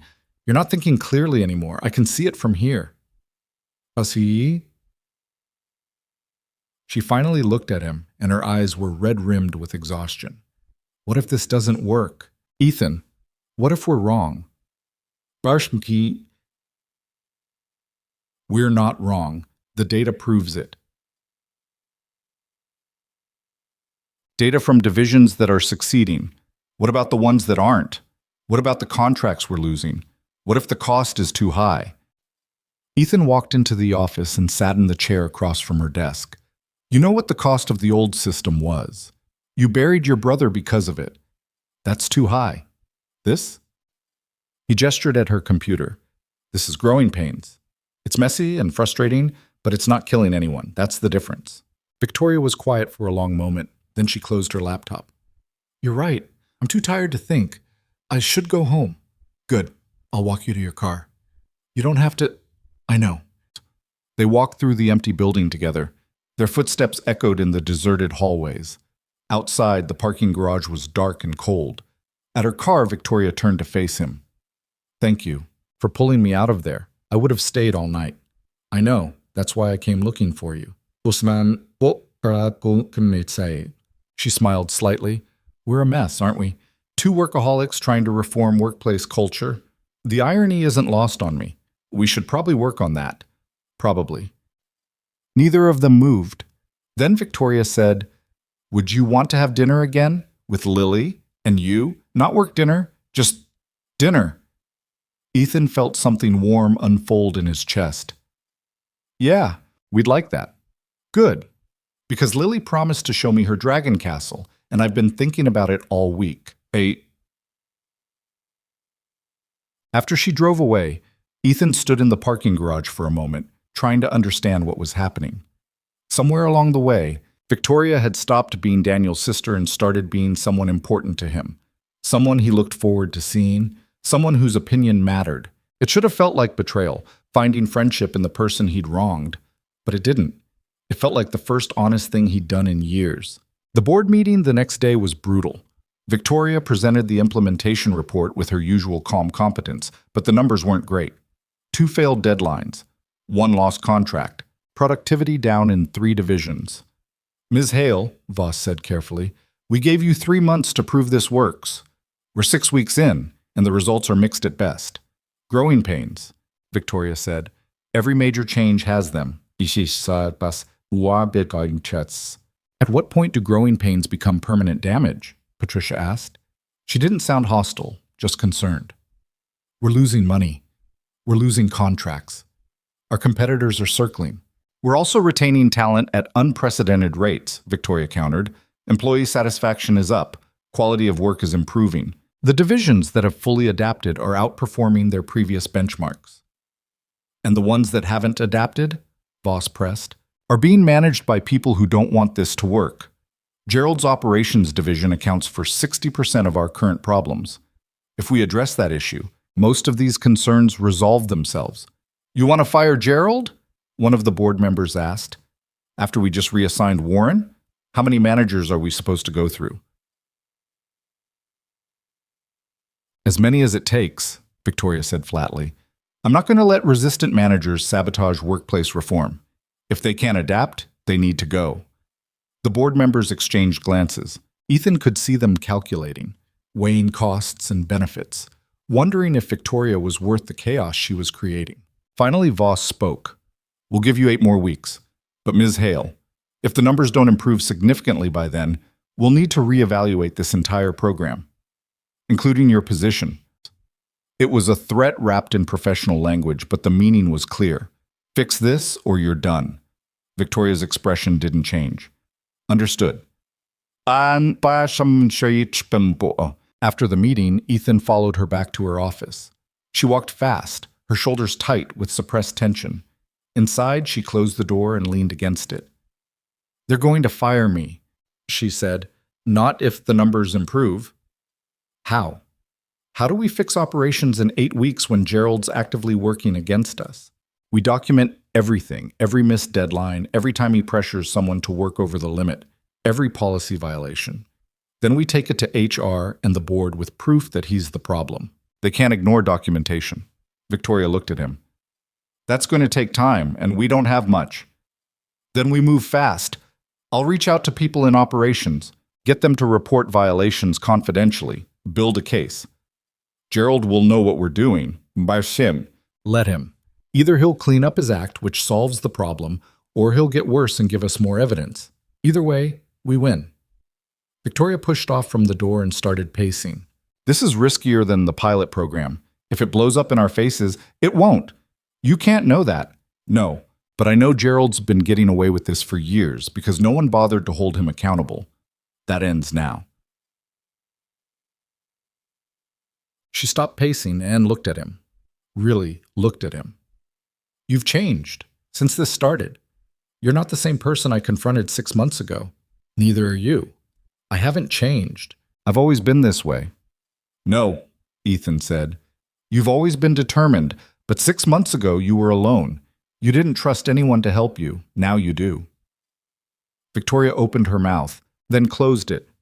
After a moment, she said quietly, Maybe you're right. That weekend, Victoria came for dinner again. This time she brought ingredients to make homemade pizza.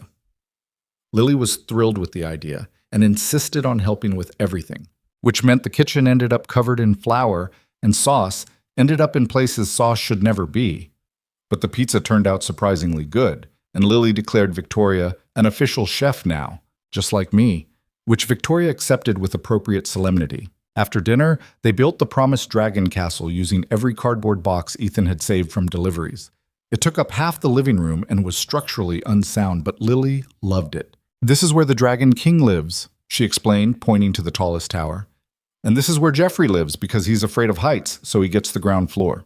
Very considerate, Victoria said seriously. Later, after Lily went to bed, Ethan and Victoria sat on the couch, surrounded by cardboard castle walls.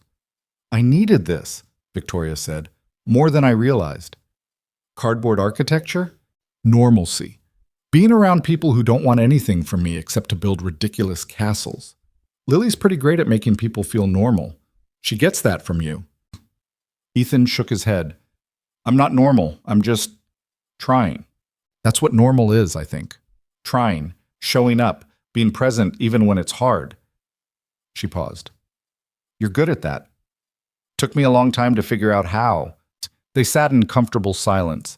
Then Victoria said, Can I tell you something? Of course. When I took this job, I told myself it was about reforming the company, fixing the culture that killed Daniel. But part of me, a part I didn't want to admit, came here because of you. Ethan's stomach tightened. What do you mean? I blamed you. For 5 years, I blamed you. I knew the system was broken, but you were the face of it, the person who'd approve those hours. I think I wanted to confront you, to make you feel what I felt. She looked at him. But you already felt it. You'd been drowning in guilt just like me. And instead of someone to blame, I found someone who understood. Someone who was trying just as hard as I was to make sure Daniel's death meant something. Ethan didn't know what to say to that. I don't know if it means something yet. It does. We're changing things, saving people who would have burned out. That's meaning. That's purpose. That's more than most people get. Is it enough? I don't know, but it's something. They talked until midnight about Daniel, about the company, about what came next, not as CEO and project manager, not as architect and executor of workplace reform, just as two people trying to make sense of loss. When Victoria finally left, Ethan stood at the door watching her drive away. He thought about how strange life was, how the worst thing that ever happened to him had somehow led to this, a friendship he hadn't expected, a purpose he hadn't sought, and the slow, painful process of learning to be okay again. It wasn't forgiveness yet, not entirely, but it was close enough to feel like hope. Monday morning, Ethan started building the case against Gerald. He reached out to 3 operations managers he'd talked to during implementation, people who seemed frustrated with Gerald's approach. 2 were willing to talk confidentially. 1 gave him specific examples of Gerald pressuring teams to ignore hour limits. By Wednesday, Ethan had documented 6 policy violations. By Friday, he had 12. He took the documentation to Victoria that afternoon. She reviewed it carefully, her expression hardening with each page. This is more than enough, she said finally. We can take this to HR tomorrow. Are you sure? Gerald's been here 15 years. He has allies. He also has a pattern of violations that puts the company at legal risk. The board can't ignore that. Arse. They scheduled a meeting with HR for Monday morning, but word leaked somehow, maybe through one of the managers Ethan had talked to, maybe through someone in HR itself. And by Sunday night, Gerald knew he was being investigated. Ethan got the email at 10 p.m. It was sent to him, Victoria, and the entire operations division. The message was simple. I refuse to be scapegoated for implementing realistic standards while others push unrealistic idealism. If this company wants to fail, that's their choice. I won't be part of it. Effective immediately, I resign. Ethan read it 3 times, then called Victoria. Did you see Gerald's email? He asked when she picked up. Yes, just now. Is this good or bad? Well, both. We don't have to fight to fire him, which is good. But his resignation email is going to rally everyone who's been resisting the new policies. He's positioning himself as a martyr. What do we do? Victoria was quiet for a moment. We let him go. We promote someone from within operations who actually supports reform. And we prove that the division runs better without him. That's a gamble. Everything we've done has been a gamble, at least this one we saw coming. Yes. They stayed on the phone for another 20 minutes, working through logistics and strategy. By the time they hung up, Ethan felt exhausted but oddly relieved. Gerald was gone. One less obstacle. But he couldn't shake the feeling that the hardest part was still ahead. Gerald's resignation created a vacuum that the company didn't know how to fill. The operations division descended into chaos almost immediately. 3 senior managers quit within 48 hours, citing Gerald's reasons almost word for word. Projects that were already struggling fell further behind. 2 major clients called to express concerns about delays. The board scheduled an emergency meeting for Wednesday morning. Ethan spent Tuesday night lying awake, staring at the ceiling and running through worst-case scenarios. The board would panic. They'd blame Victoria. They'd roll back the reforms and everything they'd fought for would disappear like it had never existed. At 3 a.m., he gave up on sleep and went to make coffee. He was sitting at this kitchen table when his phone buzzed. A text from Victoria. You awake? He called her instead of texting back. Can't sleep either? He asked when she picked up. Every time I close my eyes, I see tomorrow's meeting.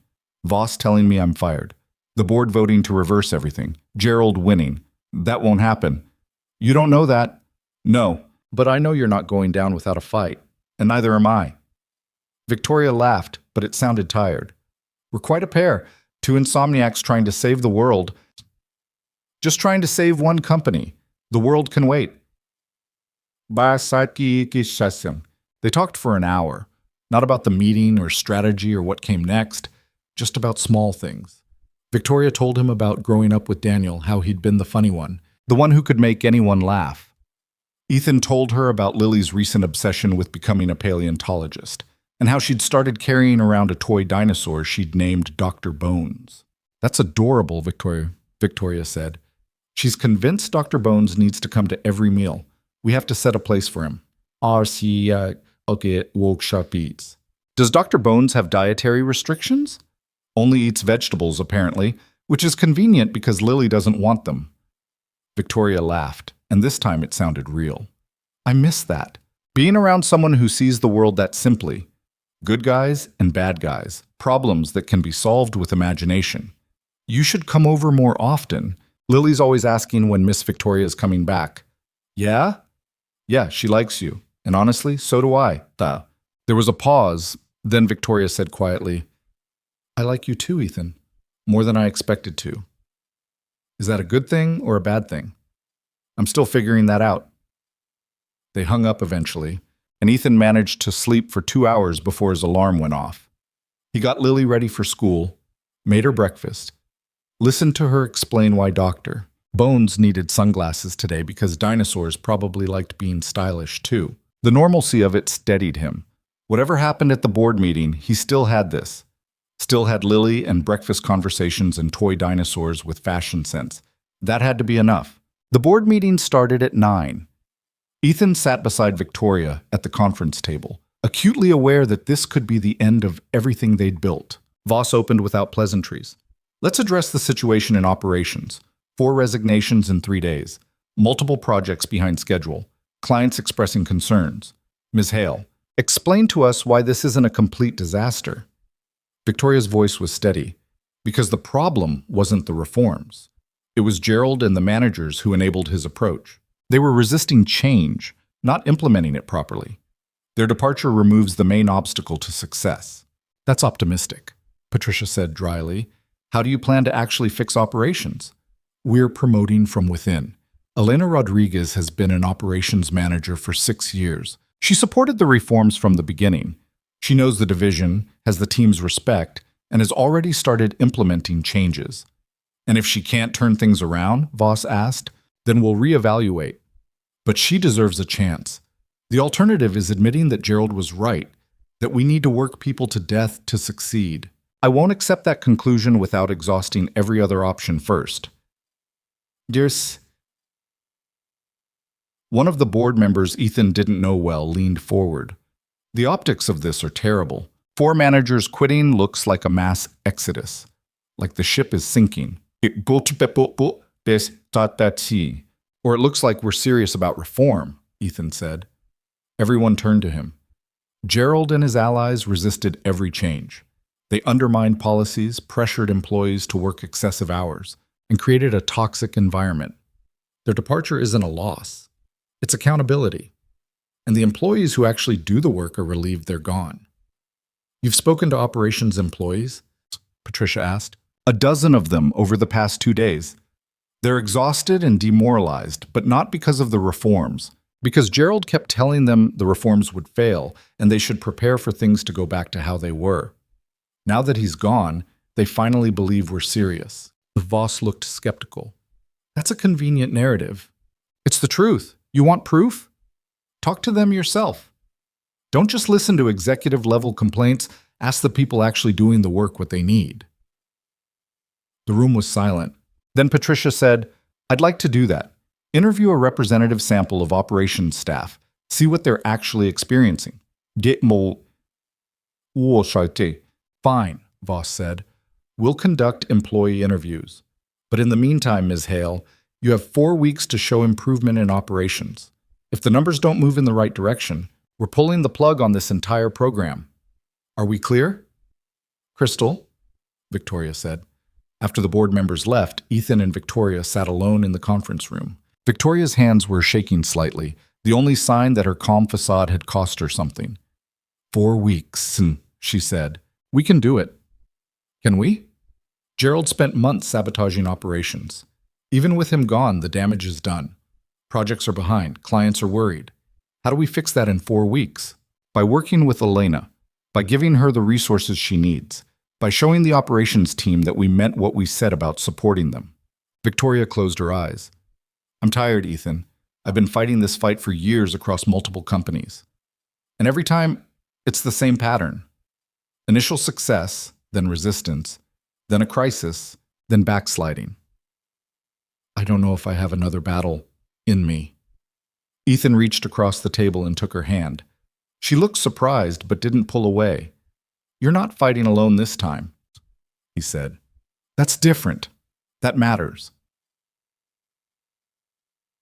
She squeezed his hand once, then let go. Okay, let's go meet with Elena. Elena Rodriguez was 38, sharp-eyed, and visibly exhausted. She'd been managing operations teams for 6 years and had watched Gerald systematically undermine every attempt at reasonable work standards. When Victoria asked her to take over the division, her first response was, Can I fire people? Who? Victoria asked. 3 team leads who are still pushing Gerald's approach. They're toxic. They undermine anyone who tries to follow the new policies. As long as they're here, nothing changes. Fire them, Victoria said without hesitation. Elena blinked. Just like that? Just like that. Document the reasons, work with HR to make it clean, but yes, get rid of them. Then tell me what else you need. More people.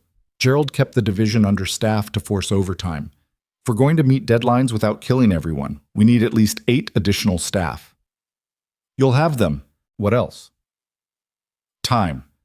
The projects Gerald screwed up can't be fixed overnight. We need to renegotiate deadlines with clients. Some won't like it, but it's better than continuing to fail. Victoria nodded. I'll handle client relationships.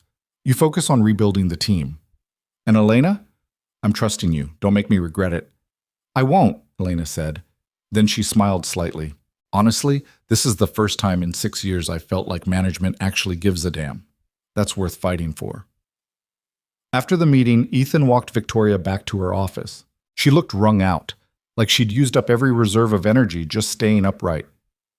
Go home, Ethan said. It's 2 p.m., and you've been running on empty for weeks. Go home. Rest. The company won't collapse if you take an afternoon off. Are you taking an afternoon off? Yes. I'm picking Lily up early and taking her to the aquarium. She's been asking to go for weeks. Victoria looked at him for a long moment. Then she said, Can I come with you? The question caught Ethan off guard. To the aquarium? Yeah, I know it's weird inviting myself to your family outing, but I really don't want to go home alone right now. I'll just sit there and spiral about all the ways this could fail. It's not weird. Lily would love it. Fair warning, though, she's going to talk about fish facts the entire time. I can handle fish facts. They picked up Lily from school together. She was thrilled to see Victoria and immediately started explaining why they needed to see the jellyfish exhibit first, because jellyfish don't have brains. And that's wild, Miss Victoria. At the aquarium, Lily led them through every exhibit with the confidence of a tiny tour guide. She pressed her face against the glass tanks, narrated the lives of various fish based on their expressions, and declared that the octopus was definitely plotting something. Victoria laughed more in 2 hours than Ethan had heard in months. She asked Lily questions and listened to the answers with complete attention. When Lily wanted to see the penguin feeding, Victoria hoisted her up on her shoulders so she could see over the crowd. Watching them together, Ethan felt something crack open in his chest. Not pain this time. Something else. Something warm and terrifying and hopeful. After the aquarium, they got ice cream. Lily got chocolate with rainbow sprinkles and proceeded to get it everywhere. Victoria helped clean her up with the patient competence of someone who'd maybe done this before, or who just knew how to be present with a kid. Miss Victoria, Lily said seriously. Ice cream smeared on her chin despite their best efforts. Are you and Daddy friends? Victoria glanced at Ethan, uncertain. He nodded slightly. Yes, Victoria said. We're friends. Good. Daddy needs more friends. He doesn't have very many. Lily, Ethan said, mortified. It's true. You only ever talk to Grandma and people from work. That's not enough friends. She's not wrong, Victoria said, trying not to smile. After they dropped Lily at Ethan's mother's house, she was having a sleepover with her cousin. Ethan and Victoria sat in his car in the driveway. Thank you, Victoria said, for letting me crash your afternoon. I needed that more than I realized. Anytime, seriously. She looked at him, and her expression was complicated. Can I ask you something personal? When did you stop hating yourself? For Daniel. Ethan thought about that. I'm not sure I have. But it's different now. Before, the guilt was this huge weight that crushed everything. Now it's still there, but it's next to other things. Purpose. Hope. Lily. You. He paused. I think maybe healing isn't about the guilt going away. It's about building a life big enough that the guilt isn't the only thing in it. Victoria was quiet for a long moment. Then she said, I told Daniel to keep working the night he died. I've never told anyone that except you. For 5 years I've carried it alone. And I thought that was what I deserved, to carry it alone forever. You don't. I know, but knowing doesn't make it easier. She looked at him. Being around you and Lily helps, though. Reminds me that life is supposed to be more than just punishing yourself. It is more. You just have to let yourself see it. Mama shots. She leaned across the center console and hugged him. It was quick and awkward, but Ethan hugged her back. When she pulled away, her eyes were damp. Thank you, she said again. Then she got out of the car and walked to her own vehicle. Ethan sat there for a while after she left, trying to understand what was happening. Somewhere along the way, Victoria had stopped being the sister of the man he'd killed and started being someone he cared about deeply. Someone whose pain mattered to him. Someone he wanted to protect. It should have felt wrong, but it didn't. It felt like the only honest thing in his life. The next 4 weeks were the hardest since the pilot program started. Elena worked brutal hours trying to salvage operations, and Ethan helped wherever he could. They redistributed projects across teams, renegotiated deadlines with clients, and slowly, very slowly, started seeing progress. Patricia kept her word about interviewing employees. She spent a week talking to people across all divisions, from entry-level staff to senior managers. Ethan didn't know what people told her, but he hoped they were honest. Meanwhile, the rest of the company watched operations like everyone watches a car accident, waiting to see if it would crash or somehow pull through. Victoria was barely sleeping. Ethan could see it in the dark circles under her eyes, the way her hands shook slightly when she held her coffee. He tried to get her to rest, but she was running on pure stubborn determination. "I'll rest when this is over," she told him. "That's what Daniel said." She flinched. "That's not fair." "It's true. You're doing to yourself what the old system did to him. You're working until you break." "I'm fine." "You're not fine. You're exhausted, and you're no good to anyone if you collapse." They were in her office, late evening, everyone else gone. Victoria stood at the window with her back to him. "I can't fail," she said quietly. "If this doesn't work, it proves every person who said reform was impossible, right? It means Daniel died for nothing. It means I wasted 5 years fighting for something that can't be won. It doesn't mean any of that. It means one company wasn't ready.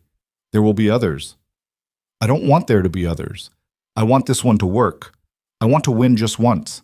Ethan walked over and stood beside her. Below, the city lights stretched out endlessly.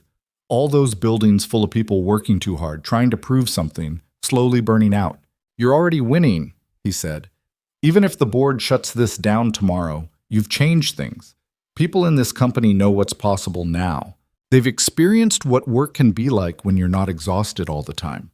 That doesn't go away just because the board gets scared." Victoria turned to look at him. "How are you so calm about this?" "I'm not. I'm terrified. But I've spent 5 years being paralyzed by fear. It didn't help anyone. So now I just try to show up and do the work and hope it's enough. And if it's not enough, then at least we tried. At least we stood up and said this system is wrong and we're going to fight it.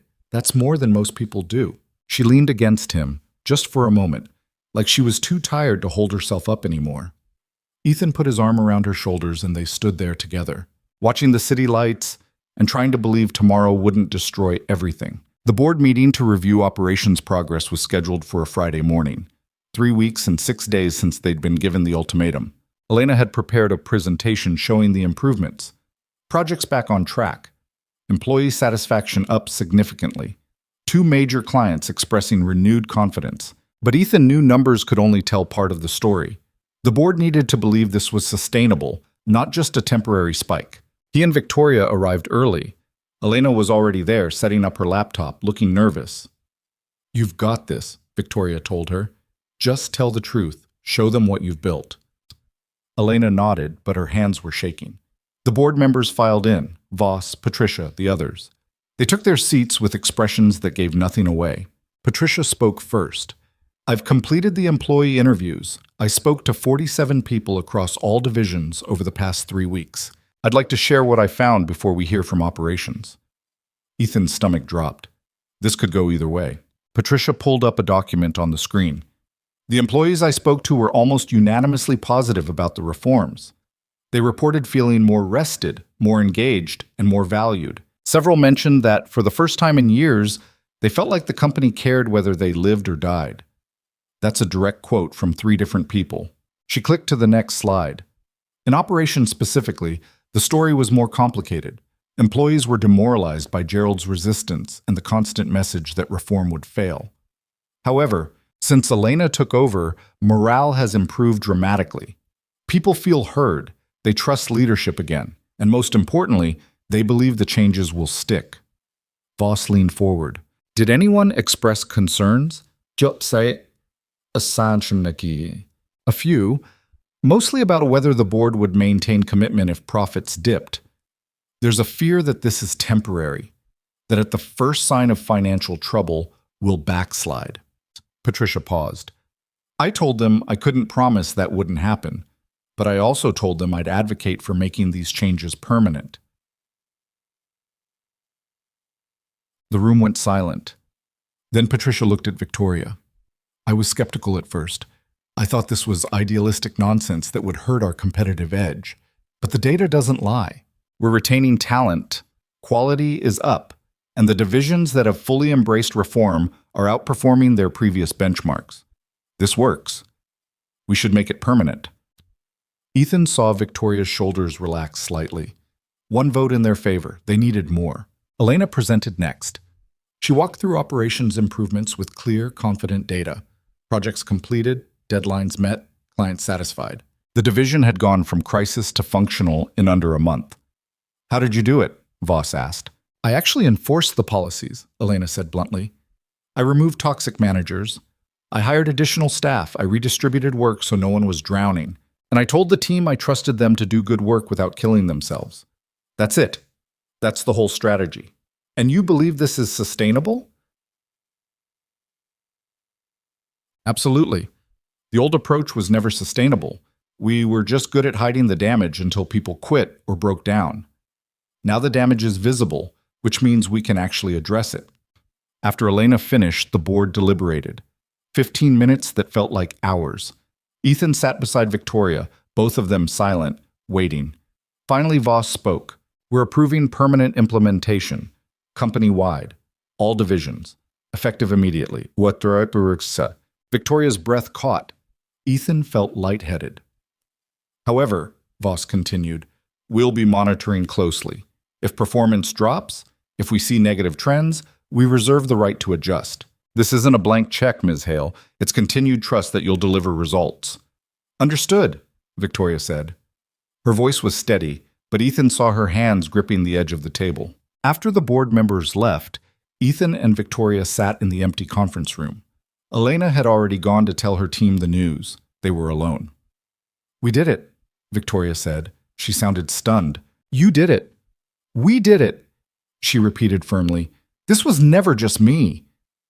Ethan didn't argue. He was too busy trying to process what had just happened. They'd won. Actually won. The reforms were permanent. The company was changing. Daniel's death had led to something meaningful after all. Victoria stood up suddenly and walked to the window. Her shoulders were shaking. Ethan realized she was crying. He went to her, and she turned and buried her face against his shoulder. He held her while she sobbed.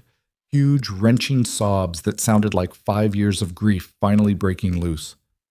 I thought we'd fail, she said between gasps. I thought they'd fire me and reverse everything, and it would all be for nothing. But they didn't. You won. We won, she corrected, pulling back to look at him. Her eyes were red and her face was blotchy, but she was smiling. We actually won. Then, before Ethan could process what was happening, she kissed him. It was brief and desperate and tasted like salt from her tears. When she pulled back, she looked shocked at herself. I'm sorry, she said. I shouldn't have. Ethan kissed her back. Longer this time, slower. His hands cupped her face and she leaned into him like she'd been wanting to do this for a long time. When they finally broke apart, both breathing hard, Victoria said, This is complicated. Very. We work together. There's the history with Daniel. People will judge. Jeez. Probably. We should probably talk about this. Figure out what it means. We should, Ethan agreed. Then he kissed her again. They ended up at Victoria's apartment. Neither of them had planned it, but after leaving the office, Victoria asked if Ethan wanted to get dinner, and he said yes, and somehow they ended up at her place instead of a restaurant. The apartment was stark and impersonal, like Victoria had never bothered making it a home. Expensive furniture that looked unused, no photos, no clutter, just empty space. I'm never here, she said, seeing Ethan look around. I basically just sleep here. You should fix that. Yeah, I should. They ordered takeout and ate sitting on her couch. The food was good, but neither of them paid much attention to it. They were too busy talking. About the meeting, about Elena, about what permanent implementation actually meant. We'll need to document everything, Victoria said. Create training programs. Make sure new managers understand the policies. This is just the beginning. Can we not talk about work right now? Ethan asked. She looked surprised. What should we talk about? I don't know. Anything else? What do you do when you're not working? Victoria thought about that. I don't know. Work is what I do. That's depressing. I know. I used to have hobbies. I used to read, go hiking. Daniel and I used to go to concerts together. Baman ti pasamitsam. She smiled sadly. After he died, I just stopped. It felt wrong to enjoy things when he couldn't. That's not what he would have wanted. I know, but guilt doesn't care about logic. They were sitting close together on the couch. Ethan took her hand, threading his fingers through hers. We're a mess, aren't we? Two people who forgot how to be human. Yeah, but maybe we can remember together. She kissed him again, and this time it didn't feel desperate or complicated. It just felt right, like two broken pieces that somehow fit together. They didn't sleep together that night. Both were too aware of how fragile this thing between them was. But they stayed up talking until 3 a.m., curled up on the couch, sharing pieces of themselves they'd kept hidden. Victoria told him about her parents, who'd never recovered from Daniel's death, how she'd tried to be strong for them and ended up distant instead, how she hadn't been home for a holiday in 2 years because being there just reminded everyone of who was missing. Ethan told her about his ex-wife, who'd been a good person but wrong for him, how he'd married her because it seemed like what he was supposed to do, not because he actually loved her, how the divorce had been sad but also a relief. Do you think we're doing this for the right reasons? Victoria asked. Or are we just two lonely people who've been through trauma together? Does it matter? Either way, I like being around you.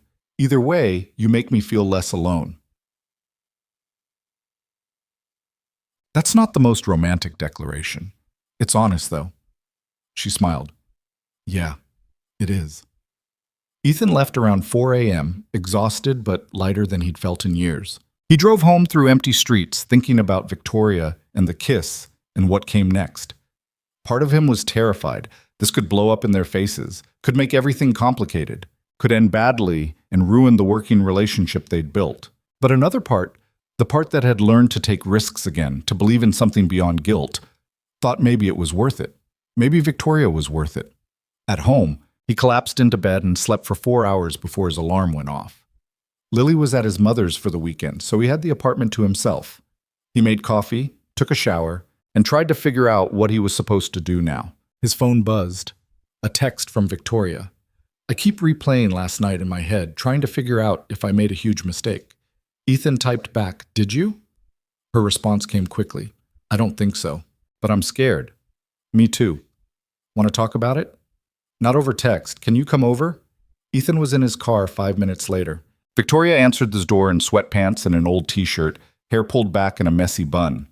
She looked younger like this, more vulnerable, less like the unshakable CEO who'd faced down hostile board members, and more like someone who'd spent the night second-guessing everything. "Hey," she said. "Hey." They stood there for a moment, neither quite sure what to do. Then Victoria stepped aside. "Come in. I made coffee. Was..." In the kitchen, she poured 2 mugs and handed him one. Her hands were steady, but Ethan could see the tension in her shoulders. "So," she said, "last night." "Last night," Ethan agreed. "I kissed you. Multiple times. I kissed you back. Also multiple times." Victoria leaned against the counter. "I need to know what you want from this, because I can't do casual. I don't have the emotional bandwidth for something that doesn't mean anything." "It means something," Ethan said. "I don't know exactly what yet, but it's not nothing." "That's not very specific." "I know, but I've spent 5 years being paralyzed by trying to figure everything out before taking any action. I'm done with that. I like you. I like being around you. I want to see where this goes. That's all I've got right now." Victoria was quiet for a long moment. Then she said, "I like you too, more than I should, more than is probably smart given we work together, and there's the whole Daniel situation. But I'm scared. What if this doesn't work? What if we try and it falls apart and we can't work together anymore? We've built something important at the company. I don't want to risk that." Ethan set down his coffee and walked over to her. "We're going to be scared of everything if we think like that. Scared to try, scared to fail, scared to be happy because happiness might not last." He took her hands. "I've lived that way for 5 years. It doesn't protect you from pain. It just guarantees you never feel anything else. When did you get wise? About 15 minutes ago. I'm faking it. She laughed, and some of the tension left her face. Okay, let's try. But we need rules. We keep work and personal life separate. We're honest with each other. And if this starts affecting our jobs, we reevaluate. Agreed. And we take it slow. I haven't dated anyone since before Daniel died. I don't know how to do this anymore. Well, I've been divorced for 2 years, and my last relationship was a disaster. We'll figure it out together. Victoria looked at him, and her expression softened. You're a good person, Ethan Cole. Better than you think you are. I'm working on believing that. She kissed him then, soft and deliberate. And Ethan felt something in his chest unfold. This wasn't about grief or guilt or shared trauma. This was about two people who'd found each other in the wreckage and decided to build something new. They spent the rest of the day together, mostly just existing in the same space. Victoria showed him her apartment, the empty second bedroom she used for storage, the balcony she never sat on, the kitchen where she rarely cooked. They ordered lunch and ate it on the couch while watching old movies neither of them paid attention to. It was normal and easy and nothing like what Ethan had expected. He'd thought being with Victoria would be complicated and heavy. Instead, it felt like breathing. Around 5, his phone rang. His mother. Lily wants to come home early, she said. She's missing you. Should I bring her over? Ethan looked at Victoria, who nodded. Yeah, Mom. Thanks. After he hung up, Victoria asked, Should I leave? Give you two some space? Do you want to leave? Not really. Then stay. Lily likes you, and I want her to be part of this, whatever this is. Victoria looked nervous. That's a big step, meeting your kid as someone you're dating versus someone you work with. I know, but I'm not interested in having a relationship that exists in a separate box from my daughter. She's the most important thing in my life. Anyone I'm with needs to be okay with that. I'm okay with that. I'm just scared of messing it up. You won't. You're already great with her. When Lily arrived 20 minutes later, she burst through the door with her usual energy, saw Victoria on the couch, and immediately ran over. Miss Victoria, are you staying for dinner? Can we make pizza again? Can Dr. Bones meet your dinosaur if you have one? Victoria laughed. I don't have a dinosaur, but I'd love to meet Dr. Bones properly. They made spaghetti instead of pizza, Lily's second choice, and Lily talked nonstop about her sleepover at her cousin's house. Something about building a fort and watching movies and eating too much candy. After dinner, while Lily was in her room playing, Victoria helped Ethan clean the kitchen. This is nice, Victoria said quietly. Being part of something normal. Family dinner, dishes, a kid laughing in the other room. You could have this if you wanted. Eat what? Could I? I don't know how to be normal. I've spent 5 years being the CEO who fixes broken companies. That's my identity. I don't know who I am outside of work. Then maybe it's time to figure it out. She looked at him and her eyes were bright. Maybe. Over the next 3 months, they figured it out together. They kept their relationship quiet at work. Not hiding exactly, but not advertising it either. They needed to prove to themselves it was real before dealing with everyone else's opinions. At the company, the reforms continued to spread. Elena's operations division became a model for other departments. Employee satisfaction was at an all-time high. Turnover dropped to nearly nothing. Even the skeptical managers started admitting the new approach worked. The industry noticed. 3 competitors reached out to Victoria, asking how she'd managed the transformation. One offered her a consulting contract. Another tried to recruit her as CEO. She turned them all down. I'm not leaving, she told Ethan one evening at her apartment. This company has Daniel's fingerprints all over it. Leaving would feel like abandoning him. Oh, he wouldn't want you to stay somewhere just because of him. I know, but I want to stay. For the first time in 5 years, I feel like I'm building something instead of just fixing broken things. That's because of you, because of what we created here. Ethan understood. He felt the same way. The company had gone from a place of guilt and avoidance to somewhere he actually wanted to be. That transformation meant something. In January, 11 months after Victoria first became CEO, the company held its annual gala. It was a fancy event at a downtown hotel, black tie, open bar, awards for outstanding employees. Ethan hadn't planned to go. He hated these things. But Victoria asked him to attend as her date, and he couldn't say no. Lily stayed with his mother for the night. Ethan put on the suit he'd bought for his wedding 7 years ago and hoped it still fit. It did, barely. When he picked up Victoria, she was wearing a dark blue dress that made her look like someone from a movie. She'd left her hair down for once, falling in soft waves past her shoulders. "You look beautiful," Ethan said. "You look terrified." Also accurate. At the gala, they mingled with employees and executives. People who knew about their relationships smiled knowingly. People who didn't ask intrusive questions about why Victoria was spending so much time talking to a mid-level project manager. Halfway through the evening, Richard Voss approached them. The former CEO looked older than when he'd left, but less stressed. "Ms. Hale," he said, "congratulations on the company's success this year. The board is quite pleased." "Thank you." Voss turned to Ethan. "And Mr. Cole, I understand you've been instrumental in the workplace reforms. That takes courage. Speaking up when others stay silent." Ethan didn't know what to say to that. "I just told the truth. Sometimes that's the hardest thing to do."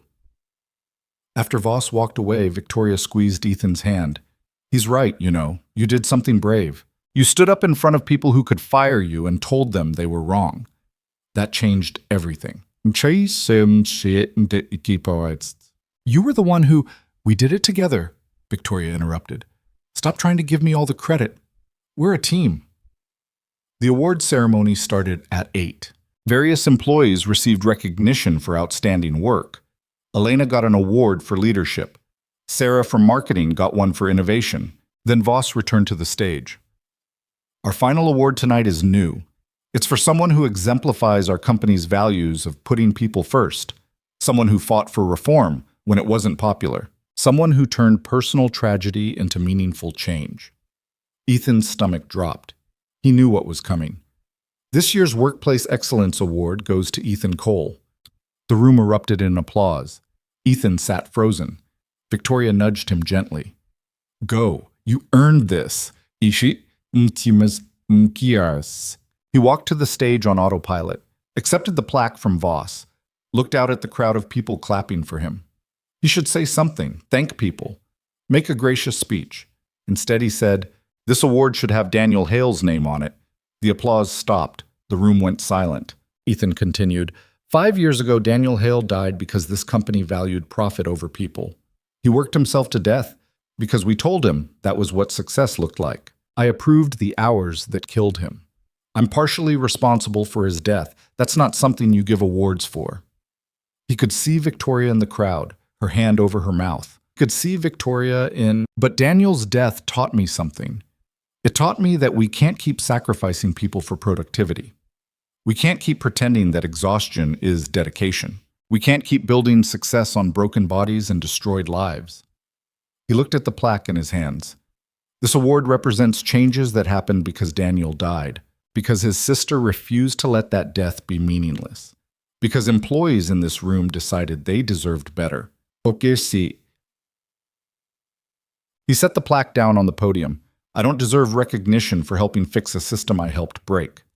But I'll accept this award on behalf of everyone who suffered under the old culture, everyone who quit because they couldn't take it anymore, everyone who stayed and burned out, everyone who's still fighting to prove that treating people with dignity isn't a radical idea." Ethan picked up the plaque again. "To Daniel Hale and every employee this company failed before we finally got it right." The applause that followed was different, slower, more thoughtful. Several people were crying. When Ethan left the stage, Victoria was waiting. She didn't say anything, just pulled him into a tight hug. "That was perfect," she whispered. "He would have been so proud." After the gala ended, they drove to a park near Victoria's apartment and sat on a bench overlooking the water. It was late February, cold enough that they could see their breath, but neither wanted to go inside yet. "Do you think we did enough?" Victoria asked. "Changed enough? Made Daniel's death mean something?" "I think we did what we could. The rest is up to the people who come after us." That's not very satisfying. "No, but it's honest." Ethan took her hand. "We can't fix everything. We can't bring Daniel back. but we created something that makes other people's lives better. That has to count for something. Victoria leaned her head on his shoulder. I spent 5 years angry at the world, at the company, at you, at myself. I don't feel angry anymore. Is that wrong? Should I still be angry? I think anger was useful for a while. It pushed you to fight. But maybe now you're allowed to just miss him, to remember him without the rage. I do miss him, every day. But it doesn't hurt the same way anymore. They sat in silence for a while, watching the moonlight on the water. Then Victoria said, I think I'm falling in love with you. Ethan's heart stuttered. Yeah? Yeah, it scares me, but it's true. I'm falling in love with you too. Have been for a while now. She turned to look at him. What do we do with that? We see where it goes. We keep building this thing between us. We let ourselves be happy, even though it's terrifying. Okay, Victoria said. Let's do that. They kissed there on the bench, cold and happy, and finally starting to believe they deserved this. 4 months later, in June, Victoria and Ethan drove to the cemetery where Daniel was buried. They'd talked about it for weeks, whether it was time, whether it would hurt too much, whether they were ready. Finally, they decided they'd never be fully ready. They just had to go. The cemetery was peaceful, full of old trees and well-maintained grass. Daniel's headstone was simple, his name, his dates, and the words beloved son and brother. Victoria stood in front of the grave with flowers in her hands. Ethan stood beside her. Hi, Daniel, Victoria said quietly. It's been a while. I'm sorry I haven't visited more. It was too hard for a long time. She knelt down and placed the flowers on the grave. I want you to know that I did what I promised. I changed things. The company is different now. People aren't working themselves to death anymore. They have time to rest, time to live. You would like it. Her voice broke slightly. Ethan put his hand on her shoulder. I met someone, Victoria continued. Ethan, you never knew him, but he knew you. He was your manager. He's been carrying guilt about your death for 5 years, just like me. We've been helping each other figure out how to live with it, how to forgive ourselves. She paused. I think you'd like him. He's kind, he's patient, he makes me laugh. He reminds me that life is supposed to be more than just work. She stood up and Ethan stepped forward. He'd never been to Daniel's grave before, never allowed himself the closure of saying goodbye. I'm sorry, Ethan said. His voice was rough. I'm sorry I didn't protect you. I'm sorry I approved those hours. I'm sorry you trusted me and I failed you. He took a shaky breath. But I want you to know that your death changed things. It changed me. It changed your sister.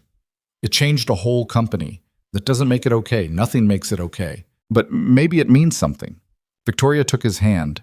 They stood there together, two people who'd been broken by the same loss and somehow found each other in the aftermath. We're going to be okay, Victoria said, speaking to Daniel, but also to Ethan and herself. We're going to build good lives. We're going to honor you by refusing to make the same mistakes. And we're going to remember you not just as someone who died, but as someone who lived. Someone who was funny and smart and kind. Someone who deserved better than what this world gave him. They stayed for a while longer, talking to Daniel about small things. The company. Lily. The future they were building. Finally, as the sun started setting, they walked back to the car. Do you feel different? Ethan asked. A little. Like I can finally breathe properly. Victoria looked back at the grave. I'll never stop missing him, but I think I'm ready to stop punishing myself. Me too, and they drove to Ethan's apartment. Lily was with his mother for the weekend, so they had the place to themselves. They made dinner together. Victoria was getting better at cooking, though she still burned things with impressive regularity, and ate on the couch while watching a documentary about penguins that Lily had insisted they watch. She really loves penguins, Victoria observed. This week. Last week it was octopuses, before that sharks. She's going to be a marine biologist, or a paleontologist, or an astronaut. She changes her mind daily. Victoria smiled. That must be nice, having infinite possibilities, not being locked into one path. You're not locked into one path. You can do anything. Can I? I've spent my entire adult life being the CEO who fixes broken companies. That's who I am. That's what you do. It's not who you are. Ethan paused. Who do you want to be? Victoria thought about that. I want to be someone who has a life outside work, someone who remembers how to have fun, someone who's present for the people she loves instead of always thinking about the next problem to solve. That sounds good. It sounds terrifying, but good. Well, they talked late into the night about futures and possibilities, about what came next for the company, for their relationship, for themselves as individuals. There were no easy answers, but for the first time, they weren't looking for easy answers, just honest ones. A year and a half after Victoria first became CEO, the company held a town hall to celebrate 2 full years of the new workplace policies. The auditorium was packed with employees, all of them there voluntarily. That alone was remarkable. In the old days, town halls had been mandatory and miserable. Victoria stood at the podium looking calm and confident. Ethan sat in the front row next to Elena and Sarah, watching her command the room. 2 years ago, Victoria said, this company had a choice. We could continue operating the way we always had, pushing people past their limits, treating burnout as normal, pretending that productivity mattered more than human lives. Or we could admit that system was broken and build something better. She clicked to a slide showing statistics. These numbers tell a story. Turnover down 70%, employee satisfaction at record highs, quality of work improved across all metrics. We're more profitable now than we were under the old system because people who are rested and valued do better work. Applause rippled through the auditorium. But numbers don't capture everything, Victoria continued. They don't capture the engineer who told me she can finally sleep through the night without work anxiety. They don't capture the manager who said he gets to have dinner with his kids now. They don't capture the young employee who was about to quit because she couldn't handle the pace, who decided to stay because we proved we care whether she burns out. Victoria's voice softened. 2 years ago, my brother Daniel died because this company, worked him until he couldn't stay awake. He was 25 years old, he had a whole life ahead of him, and we took that away by treating him like a machine instead of a person. The room was completely silent. I came here angry, Victoria said, determined to make sure no one else suffered the way Daniel did. What I didn't expect was finding people who felt the same way, who were tired of the old system, who wanted change badly enough to fight for it even when it was hard. She looked at Ethan. Some of those people became friends. Some became family. And together, we built something I'm genuinely proud of. Our seat. She paused. This isn't the end. Culture change is ongoing work. We'll make mistakes. We'll face new challenges, but I believe we've proven something important. You don't have to destroy people to be successful. You can treat employees with dignity and still run a profitable company. Those things aren't mutually exclusive. The applause was thunderous. People stood.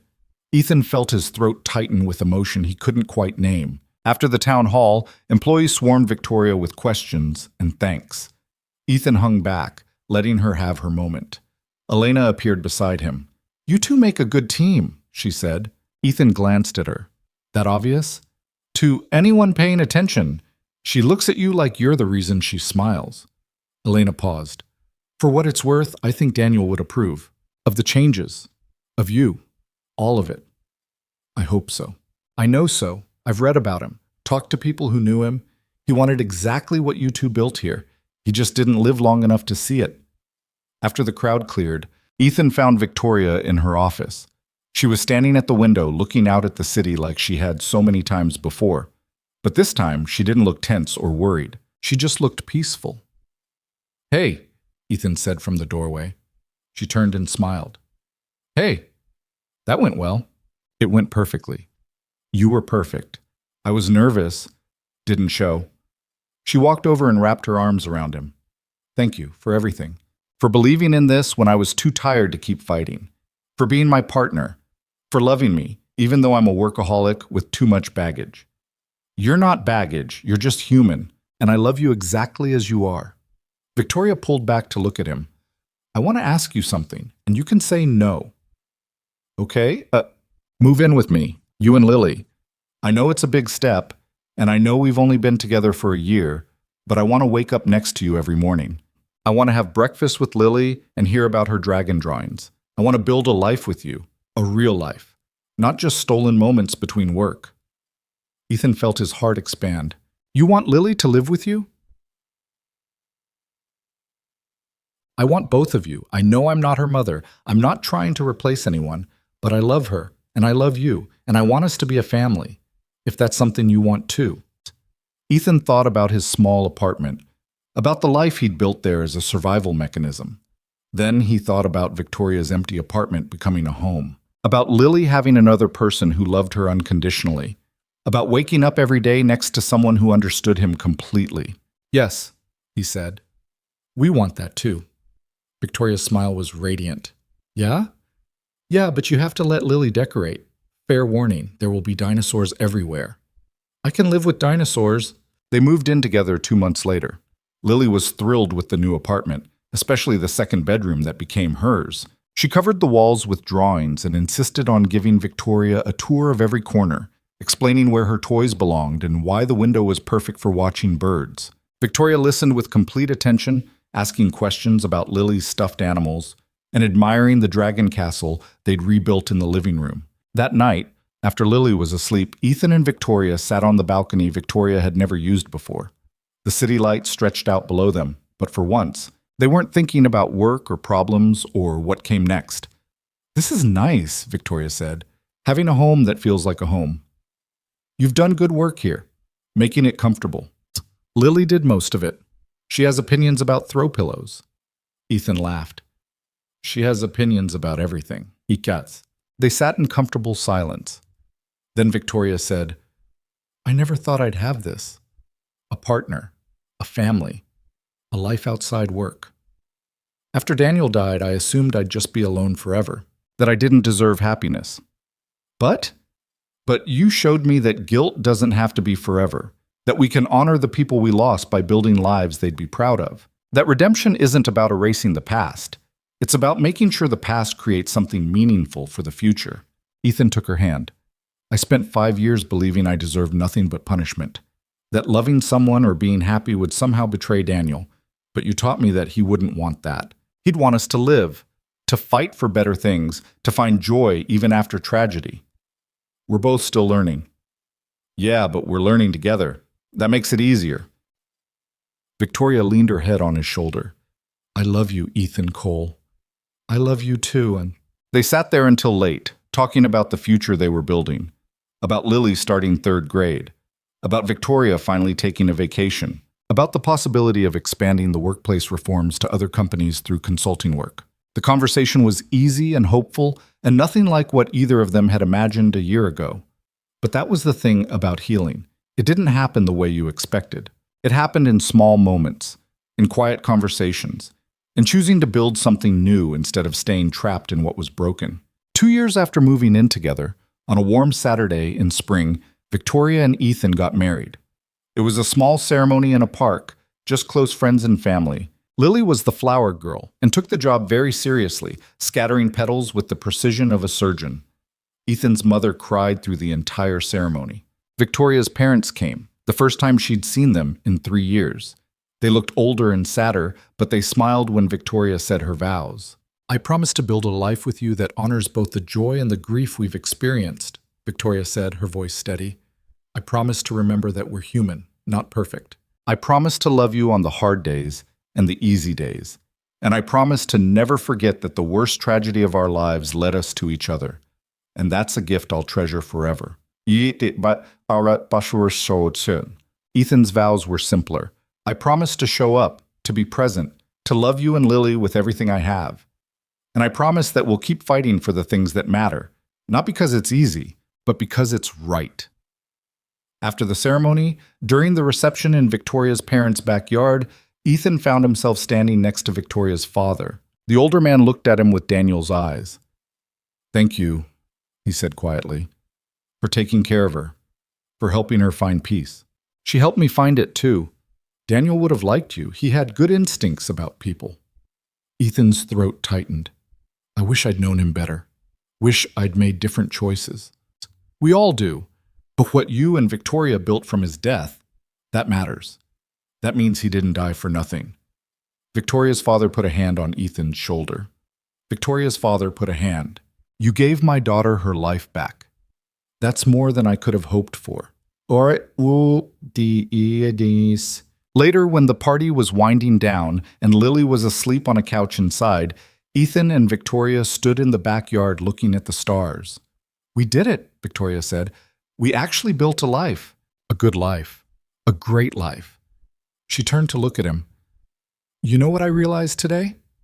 I'm happy. Actually, genuinely happy. Not just content or okay, happy.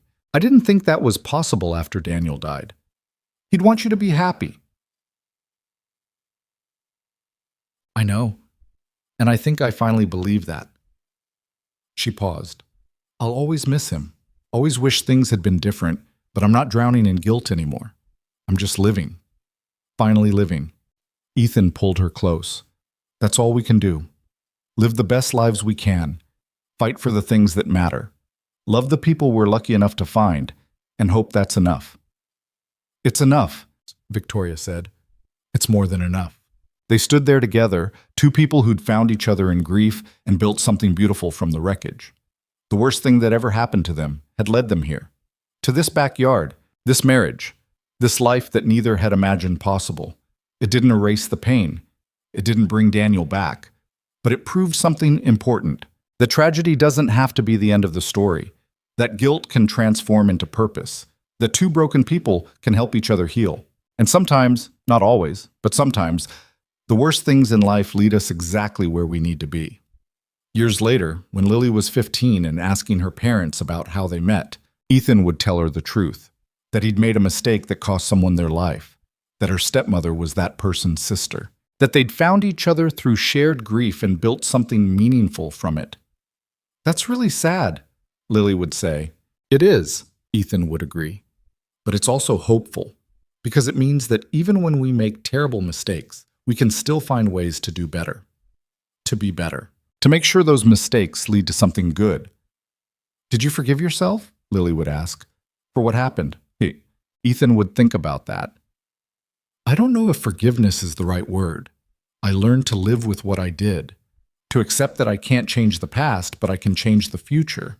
And I learned that redemption isn't about erasing your mistakes. It's about making sure they create something meaningful. That's kind of beautiful, Lily would say. In a sad way. Yeah, Ethan would agree. It is. I always must it. Because that's what he'd learned through all of this. Life isn't about being perfect. It's about being human. About making mistakes and learning from them. About carrying grief without letting it destroy you. About finding love in unexpected places. About building something good from something terrible. The worst tragedy of his life hadn't destroyed him forever. It had led him toward forgiveness, purpose, love, and a future he'd once believed he could never deserve. And in the end, that was enough. That was more than enough.